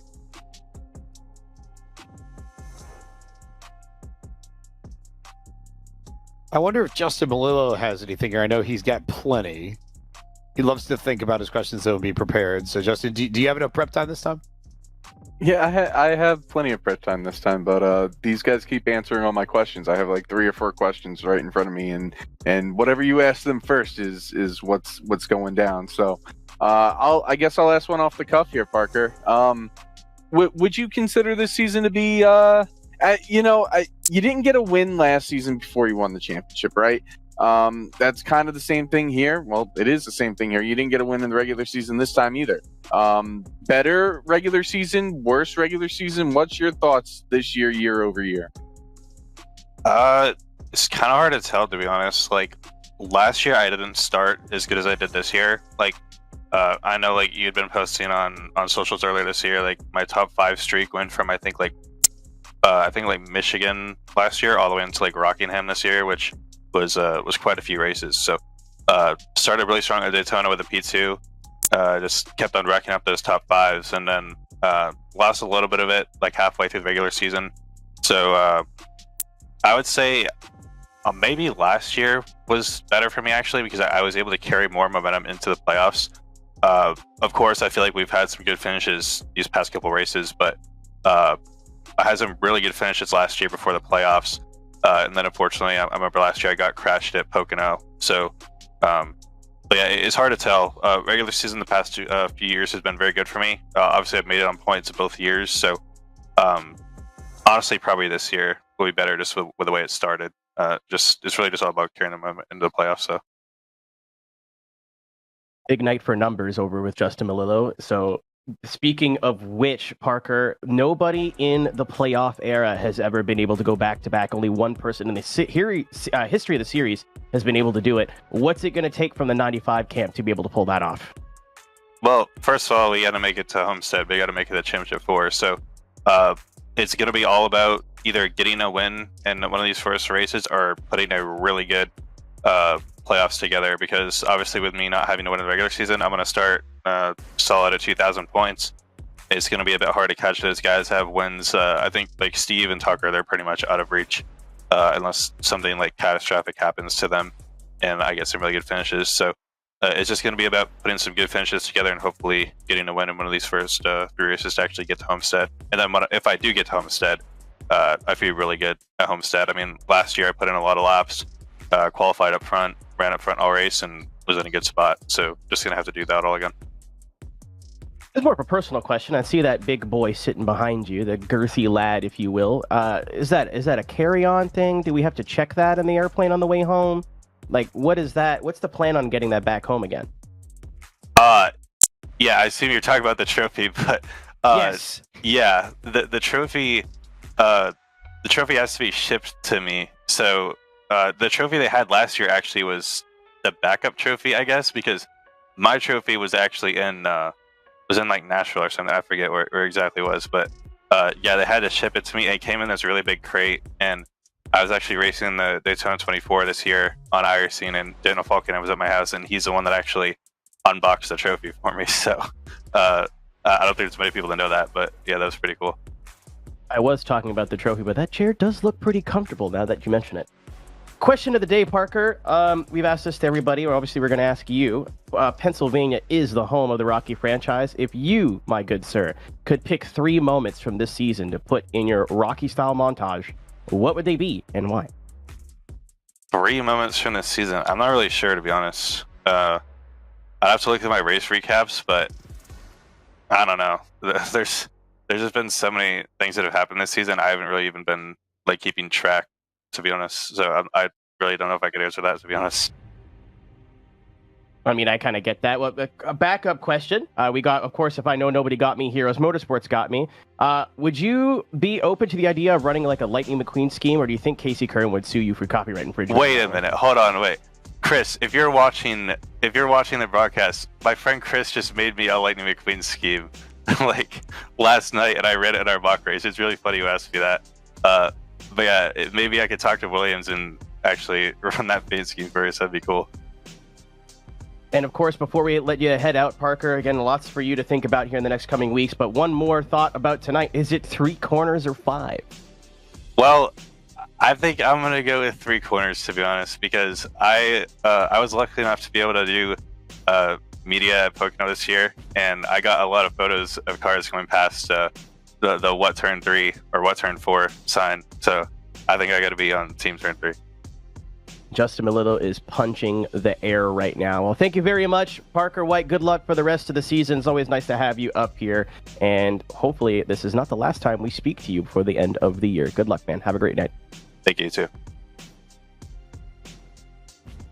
Parker White, defending champion for Atlassian Williams Sim Racing, going to try to go back-to-back in 2025. Here's another driver who has experience winning the eNASCAR Coca-Cola iRacing Series Championship. Our champion from 2022, Casey Kerwin, representing the Kansas City Pioneers, now joins us on the Sunoco post-race report. And Casey, I feel like personally, just looking at your run to this and your season, and compared to some of your paths to the pointy end of the playoffs, as it were, in past years, that this year has been a little bit different. So from your perspective, what's made 2025 different compared to some of the other seasons, especially in the next gen era?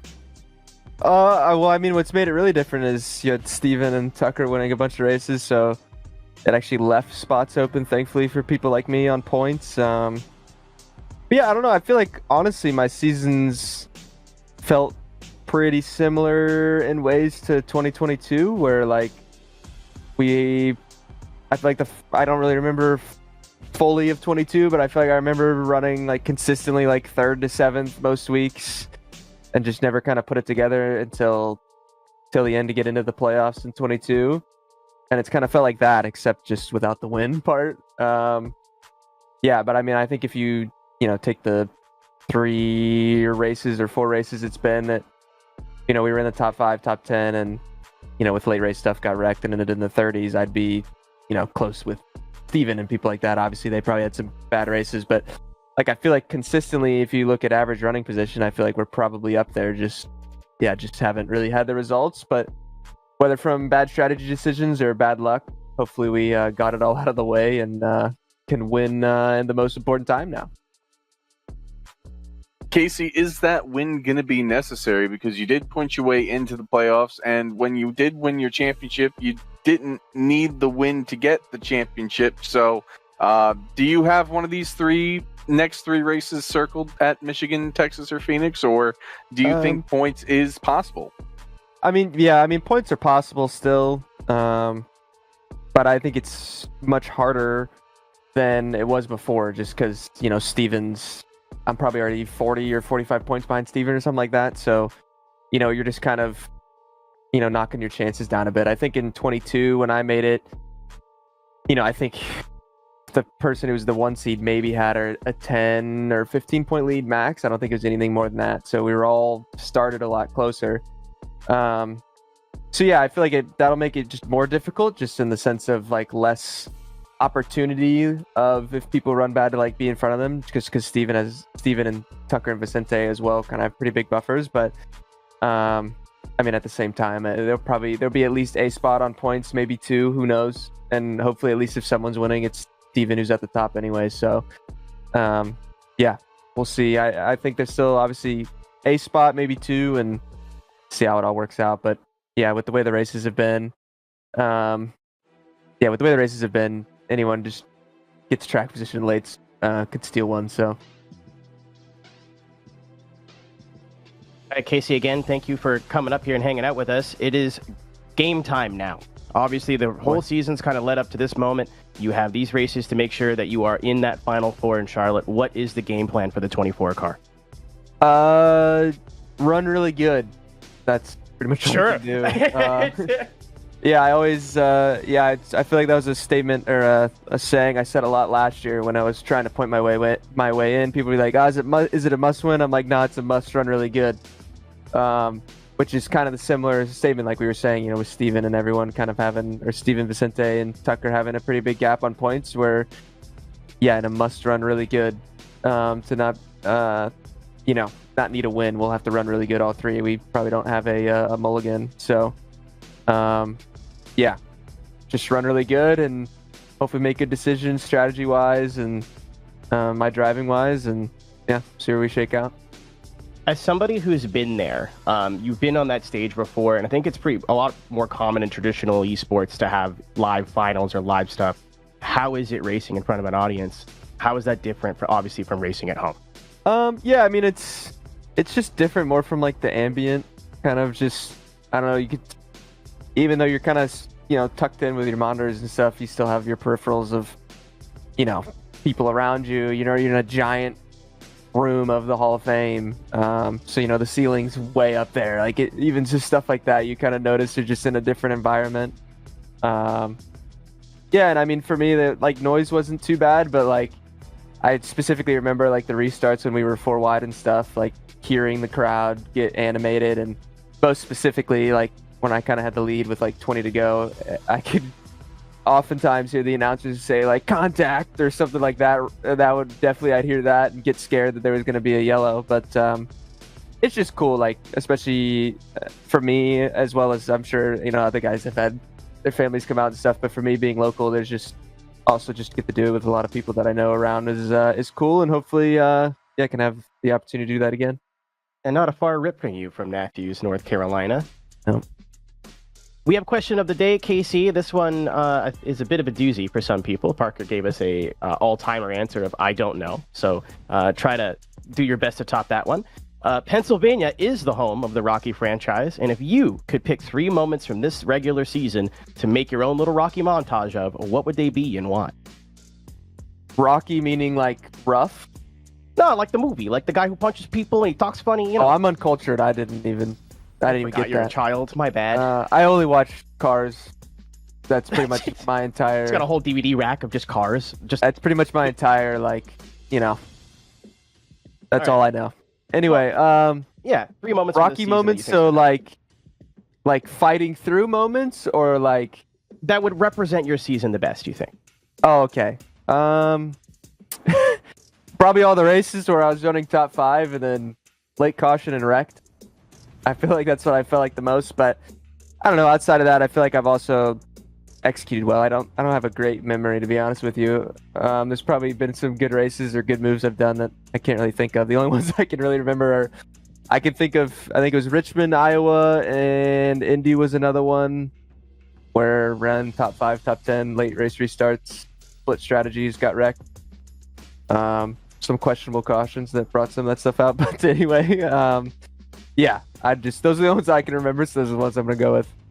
Well, let's very quickly, Keaton, not to cut you off, but we got a great audible sort of related to this subject from our favorite, if nobody got me, Heroes Motorsports got me, because they ask, they want to run it back to the second wreck of the race. And watching so many drivers, like Cozy and all them flying all over the place coming out of the tunnel turn, is avoiding a wreck like that, Casey, more just an experience thing where you know how to make sure you put yourself in the right spot, or was that just pure reflexes to make sure that you Lightning McQueen your way through it?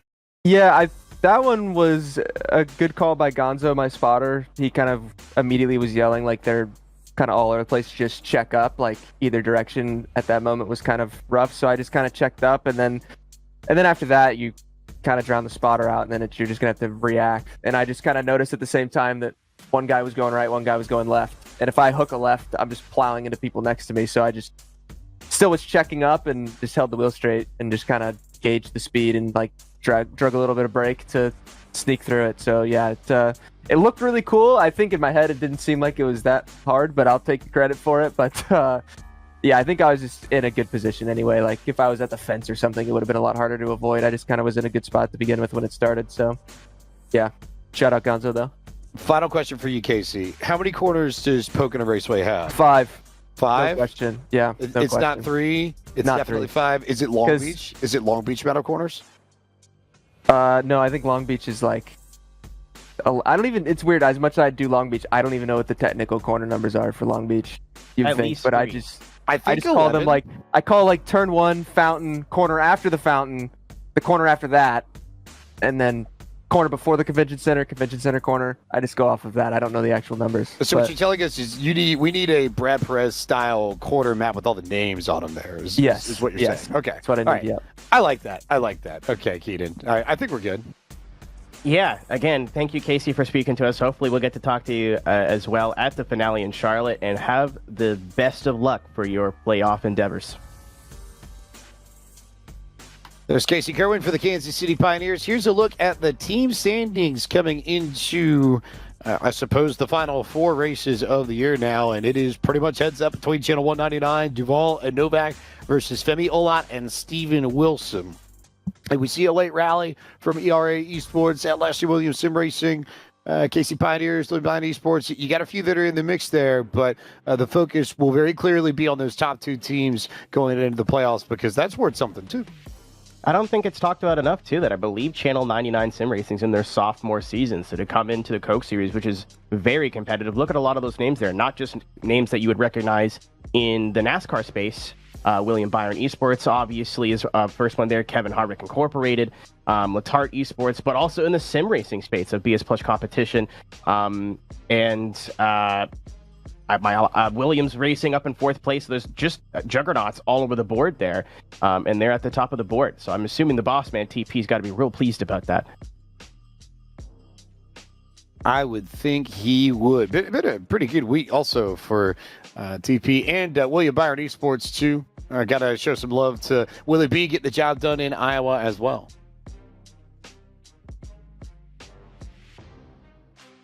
So we turn our attention now to one of the drivers in the other half of Channel 199 Sim Racing that we've yet to talk to this evening. We spoke to Dylan Duval earlier. We're now joined by Clinton, Connecticut's Zach Novak here. And Zach, I think for you, this is your best run of races. I think in the next gen era, and certainly best run since 2022. So between then and now, what have you figured out with this car that's allowed you to find that extra level of success?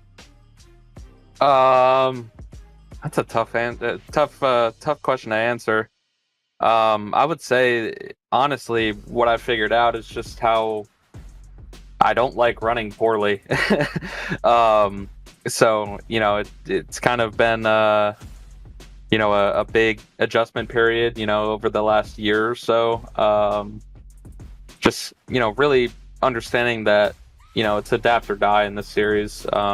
If you don't adapt, you're going to get fizzled up pretty quick. So, I wasn't running good enough. I needed to adapt some stuff driving wise, and really, really learn how the air works and all that stuff.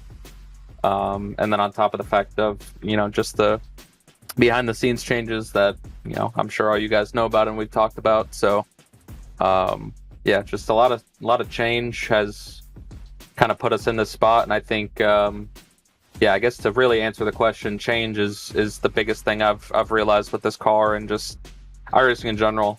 Sometimes change is necessary to succeed. So, we've been on a tear this year and really happy with the pace. Obviously super pleased to put 2 cars in the playoffs for Channel 199. That's huge. Just gonna keep going at it and hopefully we can break through with a win.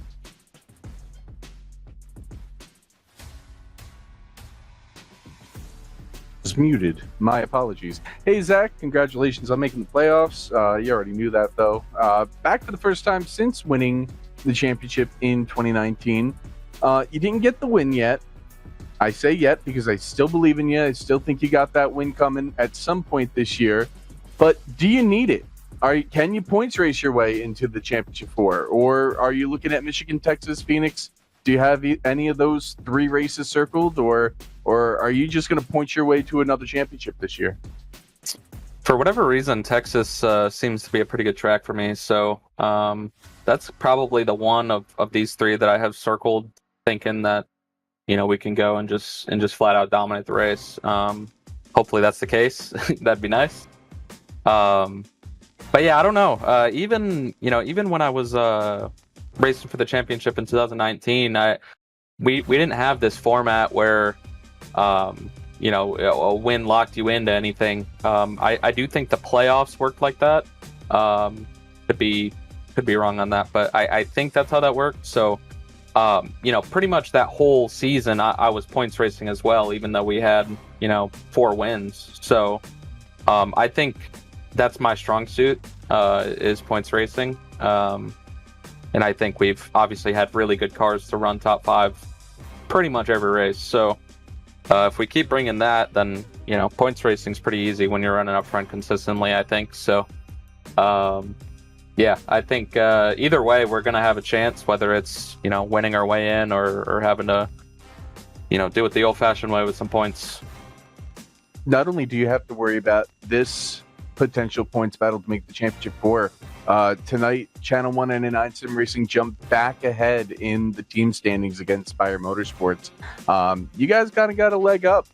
Even though Steven's got all those wins, you guys got 2 drivers in the playoffs, with Dylan also getting there. So is that something you're going to be also having to focus on and split your time, or is it just going to all come naturally?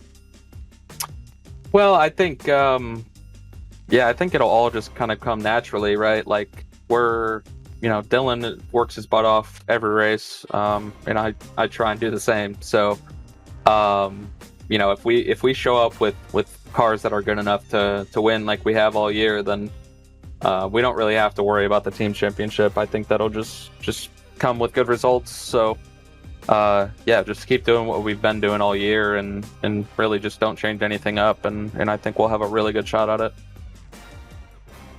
So speaking of the team that you represent, Zach, obviously a huge name in motorsports, Travis Pastrana on Channel 199 Sim Racing. But to anybody who knows Travis's background, he might be the busiest man in motorsports. That guy has a wheel in his hands 24 hours a day. How active is Travis and the kind of Nitro Circus crew with Channel 199 Sim Racing? Yeah, Travis watches every race, to my knowledge. So that's pretty sick. Having him hands-on with that and really locked into how his team's doing. That's not really a common thing you see, with guys really being like hands-on and wanting to see their guys do well. So I've been super thankful to be a part of it. Having Travis and his whole Channel 199 gang kind of supporting us and making sure we have what we need to succeed. And he's awesome, and I'm so thankful to be a part of it. It must be nice having Travis, but it also must be nice having Trevor Peel be your biggest fan. Absolutely. Yes, it is. Zach, question of the day, my friend. Obviously, we were at Pocono this evening, and Pocono, please don't let me down, because Casey really broke my heart. Pennsylvania is the home of the Rocky movie franchise. If you could pick 3 moments from this season to represent your montage, your Rocky-style montage, what would they be and why?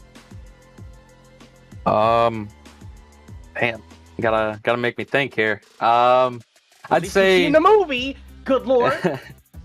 I'd say the first one that comes to mind for me is Richmond. We ran really well, led the most laps, and had a chance to win there. And that really proved to me this year that we're going to be here competing for wins all year if we just, like I said before, show up with the speed. So I'd say that's my first one, and then probably Iowa and Indy. Those 2 races really have me motivated to win one of these things. I'm tired of finishing second, so I'd say those 2 are moments that I've kind of circled on my calendar of we gotta not do that, and we gotta go win some races. All right, before we let you go, thank God he knew what the movie was. I had to educate Casey about a movie that wasn't Cars today. That was great. Before we let you go, This is the most important question you have ever been asked on the Sunoco post-race report, and that is Pocono Raceway. Is it 3 corners or 5? Yeah, it's 3. I could see the argument for 4 or 5 or 7 or whatever. I'm just gonna keep it simple and call it 3. What it's been called for a while, so we'll keep it at that. The scoreboard remains 4-2 for the 3 enjoyers. Thank you very much, Zach. Good luck with the rest of your season, and hopefully this is not the last time we're speaking to you. Hopefully. Thank you, guys. I'd say turn 3 is closing in on match point. It's going to be tight here depending on how this rolls. But for now, how about we bring in our resident Maryland native of the Coke Series, driver for Jim Beaver Esports and winner at Las Vegas Motor Speedway, Colin Custer. That's how he finds himself in the eNASCAR Coca-Cola iRacing Series playoffs for the first time. So, Colin, this will be a bit of a new experience for you. How much are you looking forward to it, and what sort of challenges are you anticipating out of the next few races? Oh, yeah. Happy to be here, that's for sure. Glad we got that win earlier in the season, but just need to qualify good for these next few races. We've had a rough stretch here of just starting in the back, and with the dirty air now, I have to get track position. So, but we got Michigan coming up, and I feel very confident in my pace there, and would love to just get a win right out of the way, first one of the playoffs, and be in the championship. So you've got an opportunity here unlike anything you've ever had. What's been different here? Because you talk about the importance of the win, and rightfully so, but I think a lot of people forget you're 10th in the point standings with the win too. So it's not like this was just you win and the win's the only thing carrying you. There's been legitimate consistency over the course of this season. So what's been different for you this year that's allowed you to be able to roll off good finish after good finish? Oh, yeah, I put in a little bit more practice this year than I have in the past, and we've definitely had really good pace. And really, I've ran well a lot of weeks, but we've had a few races on the last lap lose a bunch of spots, and we could have been looking even better in the points. So I know I got the pace and really want to win this thing. Digging in, winning. Is there any track in particular that you look at that you feel like maybe it provides you a better opportunity than the others? Are you looking at all of them equally, or what's your viewpoint on that front? Definitely Michigan will be my best opportunity. I like Texas as well, but Michigan is definitely the track that I'm looking most forward to. Hoping to run well there. That's Phoenix. That'll just be a tire gamble there, so hopefully we don't have to worry about it. Justin, I'm going to challenge you here because I like having this kind of fun. You've had a few opportunities to ask stuff without any preparation. So what do you have here? I mean, where's your brain going just as you listen to what Colin's saying? Well, if I'm being honest with James, my brain's going to what I'm getting for dinner. But we'll talk to Colin here and figure out what. I mean, Colin, you come into here. You're going to come in here as the 5th seed, right? So let's say that a win isn't in the cards. Is points still something that you think you can possibly do over Michigan, Phoenix, Texas? I said them in the wrong order, but like James said earlier, you have had the consistency. Do you think points is going to be something that is going to be able to get you there? I think it's definitely doable as long as the cards fall our way, and I could see Steven winning another race. So yeah, points can definitely be what we could make it in on, but we'll see how it goes. You never know we've only had 5 winners all year, so Steven could win 1 or 2 more here, and then the rest of us are fighting in on points. Fair enough. Anybody you got who you are worried about getting you on points, or you think you can get all these guys?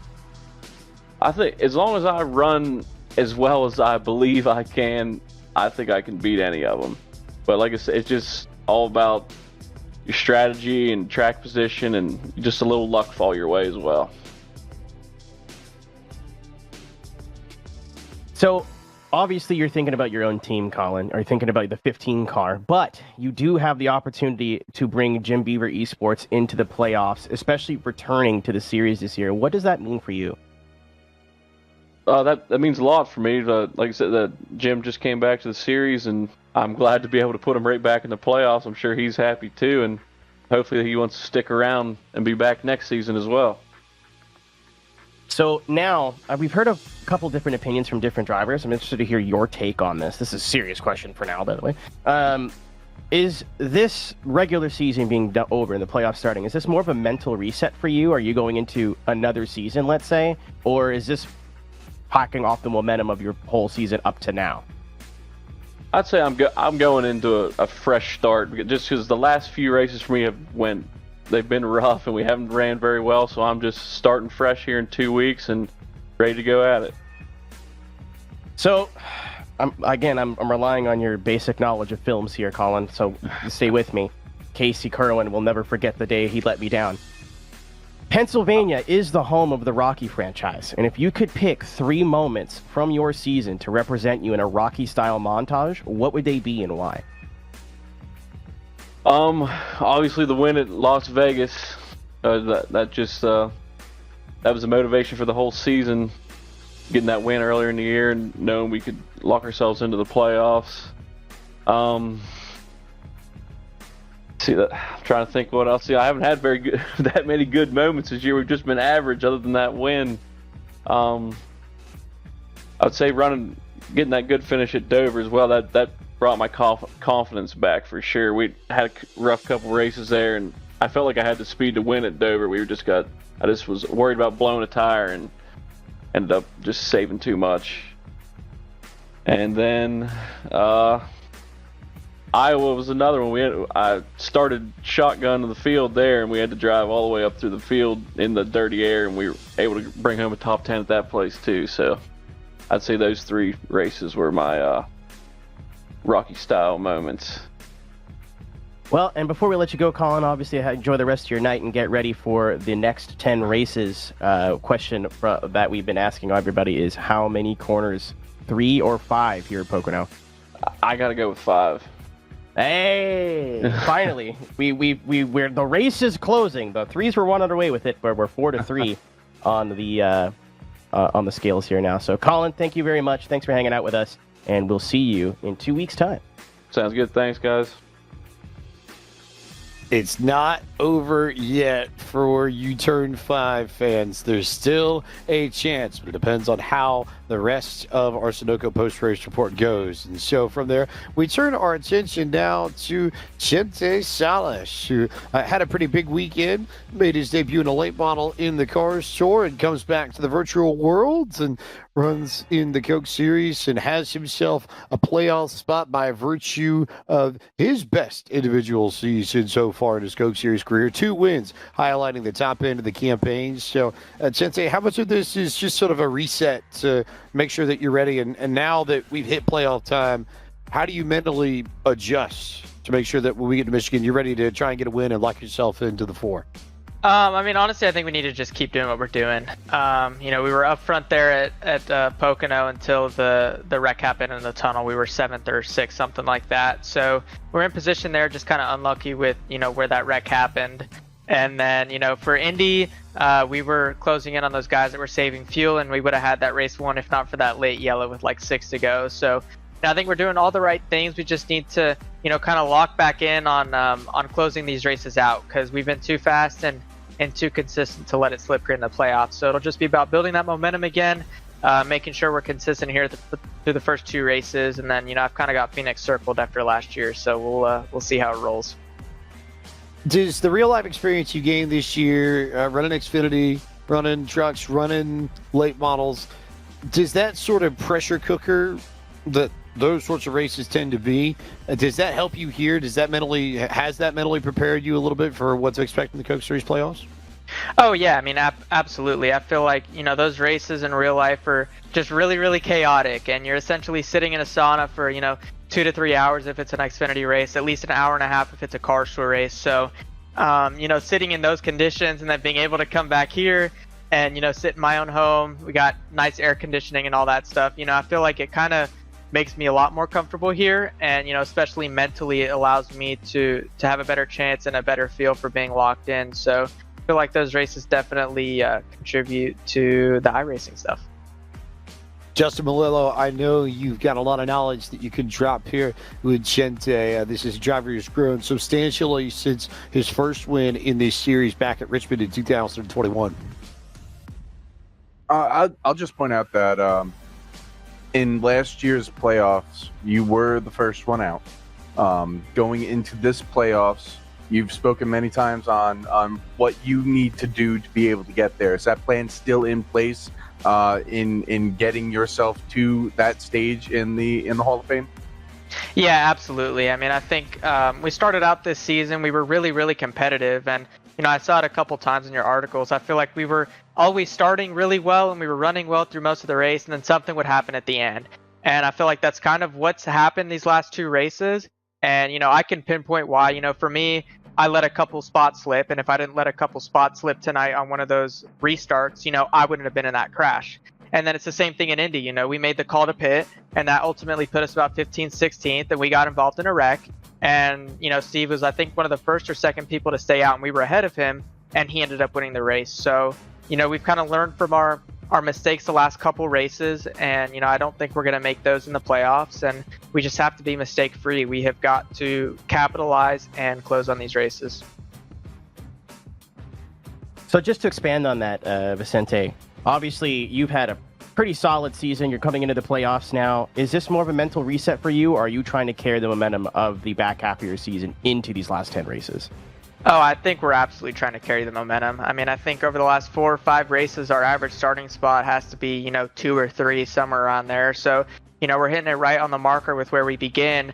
And, for 2 and 2/3 of those races up at Indy, we hit it right on the money for being on the winning strat. So we've just got to keep that rolling. And, my guys know that. Houston Hammer, Jonathan Platt, Caden Honeycutt, Dave Siltman, all of my Dead Zone Racing guys, we all know what we need to go contend for a championship. And, lessons learned from last year and all of this year, I think we're going to be putting our best foot forward.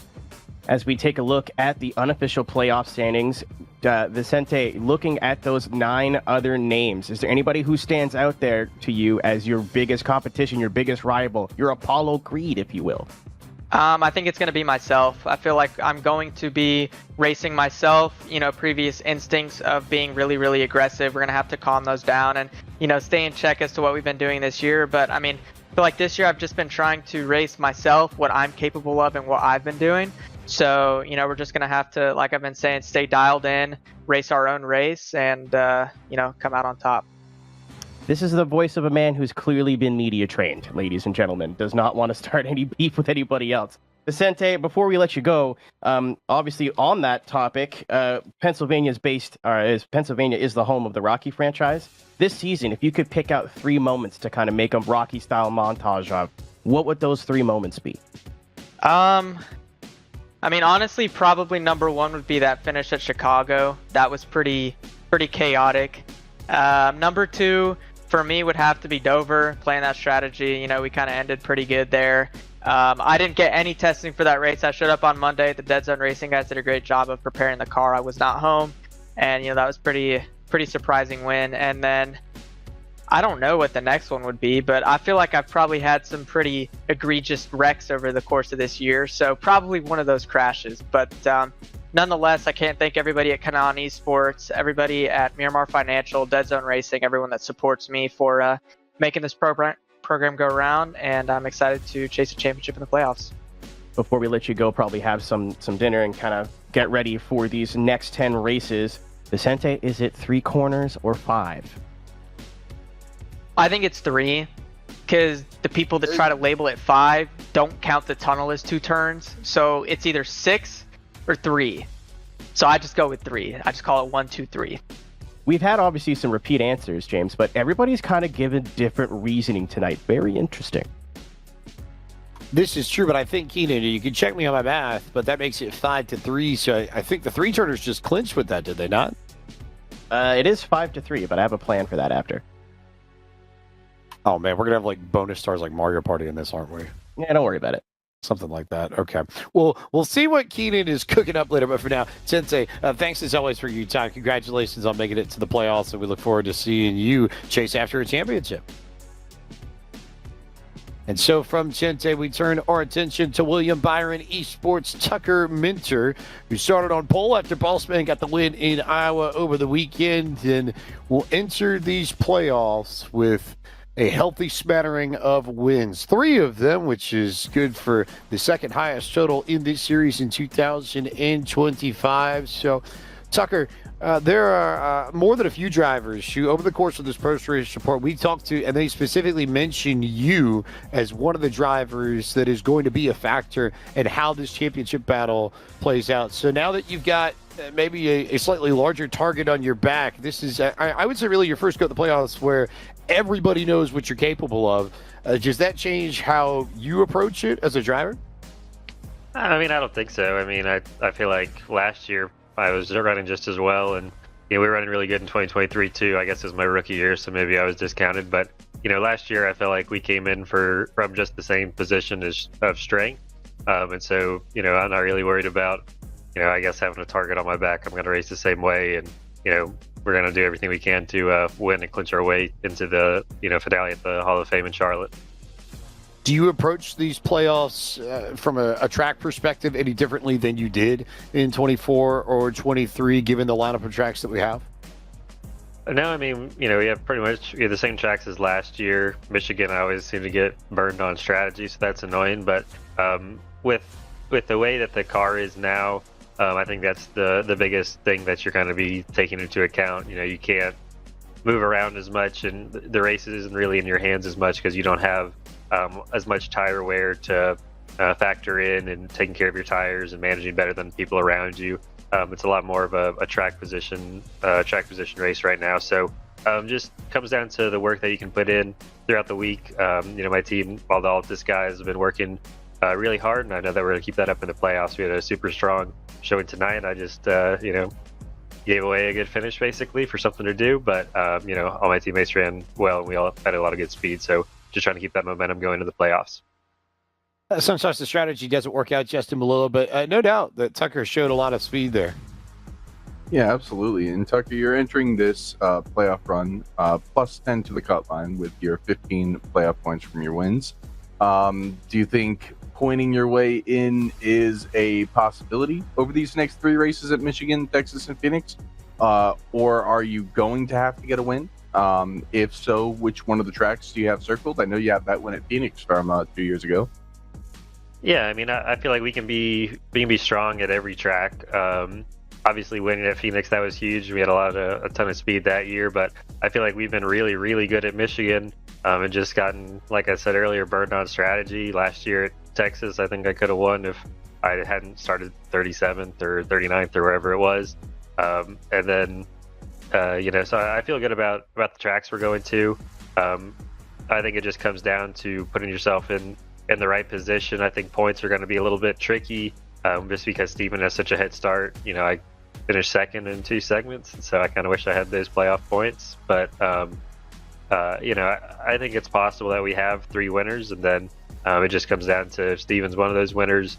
Maybe you have the spot on points, but you just have to run well and really click.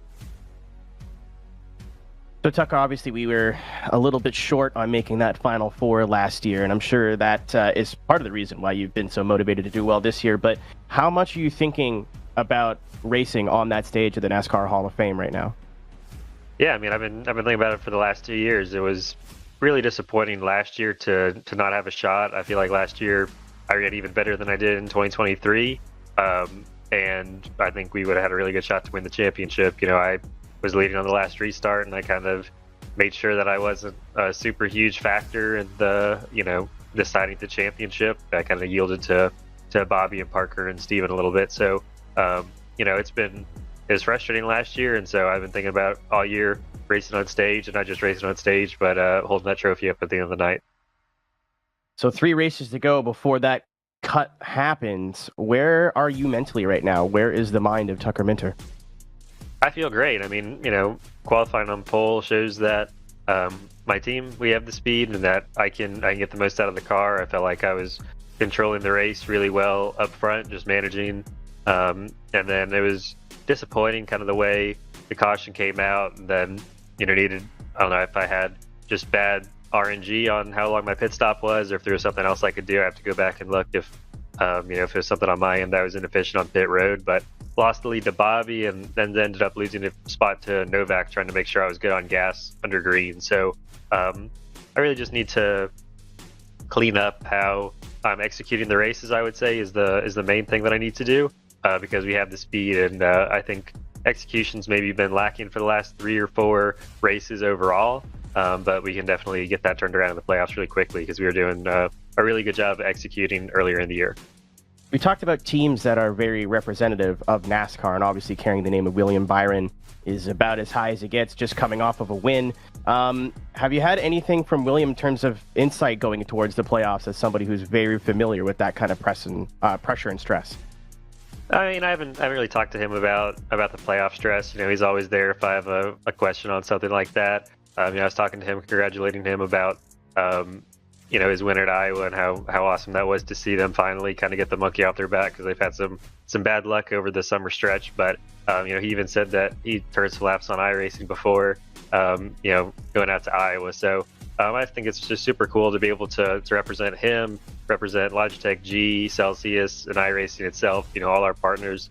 I'm really honored to be on William Byron Esports. I think they're pretty much the best team in the series. So it's great to be with them.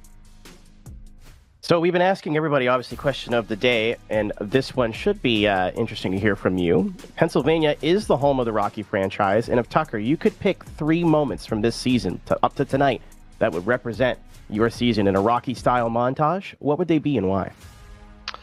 I mean, luckily I have 3 wins, so I can go off of that. So I guess number 1, I feel like would have to be Charlotte, just from the perspective of that crazy battle that I had with Steven and Casey, Luza, and then Merch. We went 4 wide and everything. That was a super cool race. And then holding on for the green, white, checker restart as well. And then I think Nashville I'd put number 2, just because I think it was probably the best executed race that I've maybe ever done, starting, I think it was 16th or 17th in Nashville, and winning when the race went green to checkered. I think that was just really, really good execution on my part. And then Rockingham was still an awesome race, starting off 6th or 7th, I guess, or whatever it was, getting my way to the lead under green, and then ending up, staying out, not getting burned by the caution that race, and then winning that one pretty handily. So those would obviously be my 3 favorite moments of the year. Out of those 9 drivers that join you in the playoffs, who would you say is your Apollo Creed? Who you looking at as your biggest rival?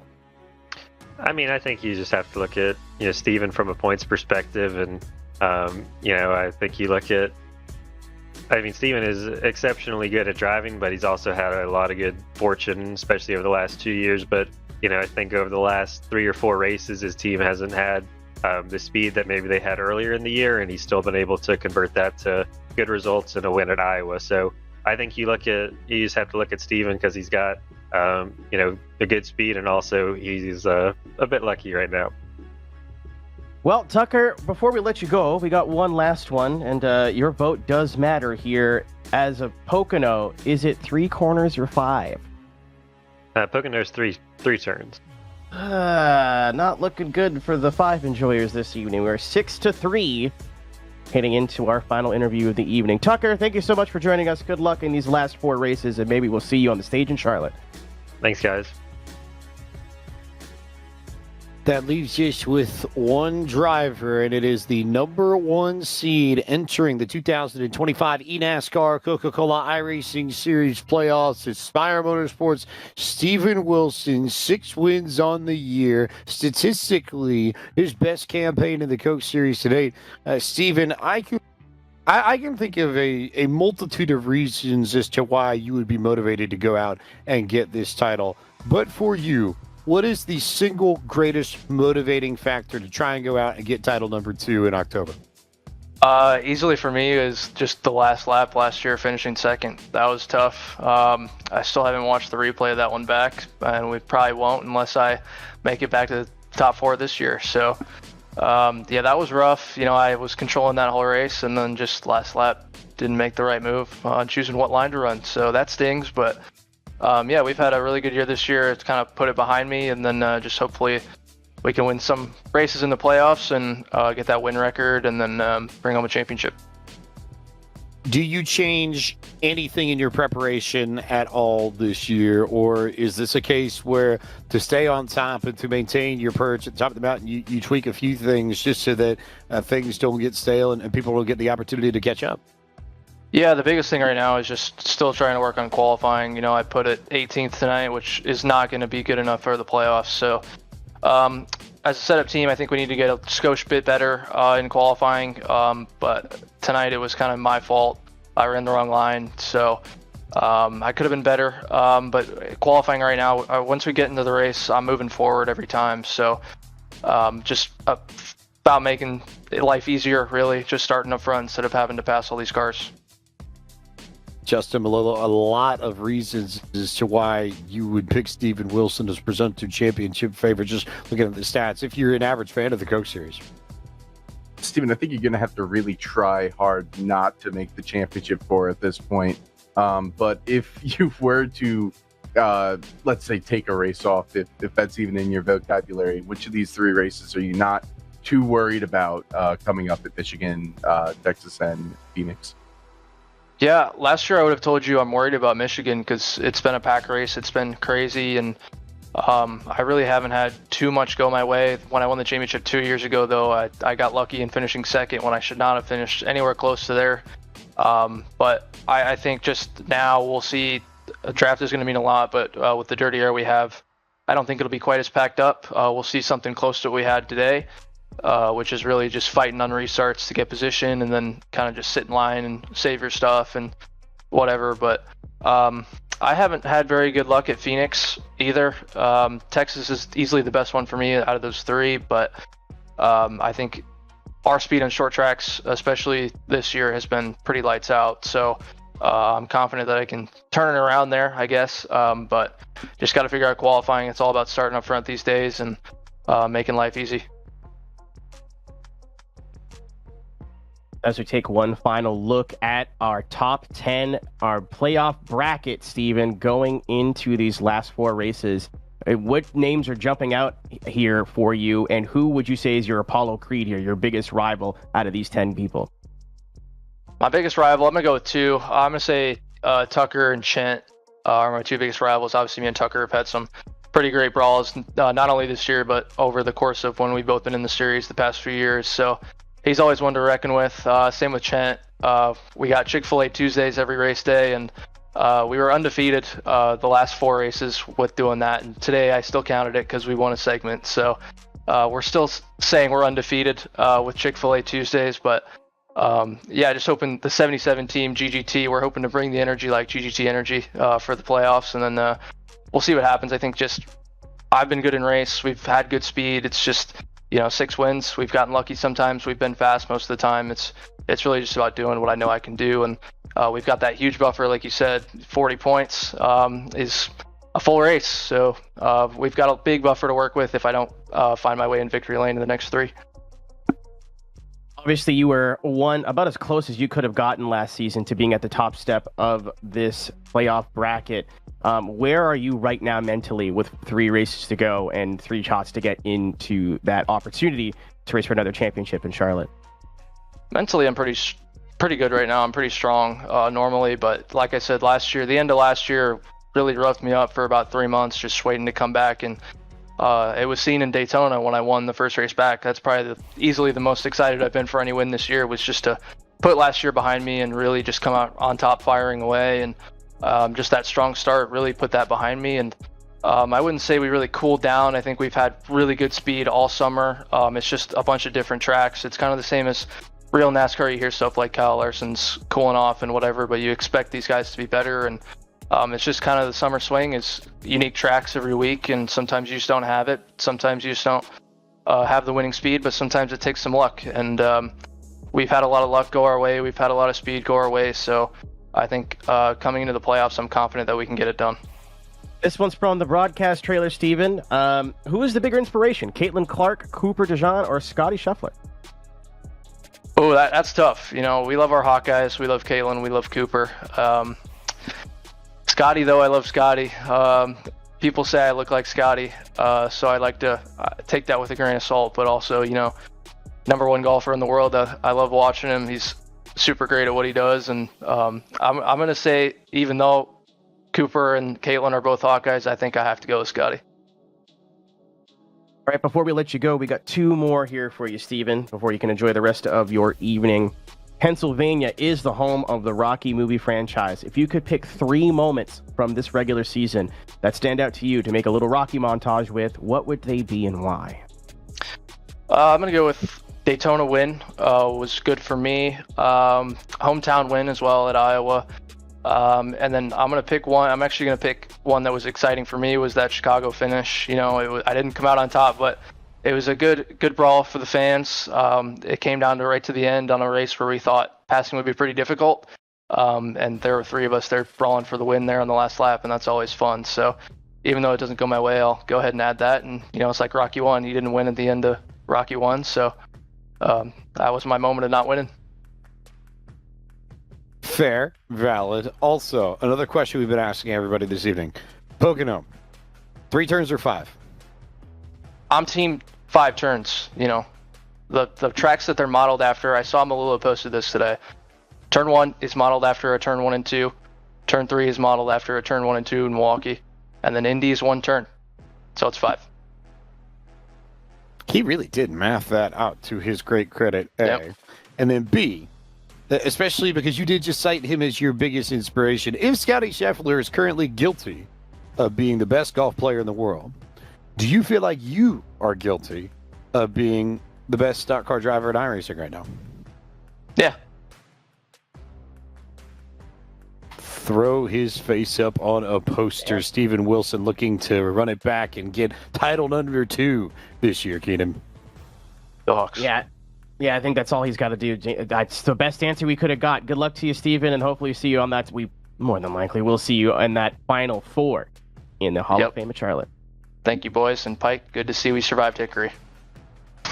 We did survive Hickory. It was neat to see Steven hanging out with Donovan Strauss, the other driver for Atlassian Williams Sim Racing. Donovan was competing in the car store at Hickory, and Steven was there a good chunk of that weekend. So he's got a vested interest in the real life stuff, in addition to his championship chase here on iRacing. Here, once again, is your top 10 from tonight's race at Pocono. Bobby Zelensky with the win over Christopher Hill. Zach Novak, Steven Wilson, we just spoke to, finished 4th. Seth DeMerchant 5th. Duvall Kerwin, Yarashak Lowe, and Femi Olat. Keenan, your top 10.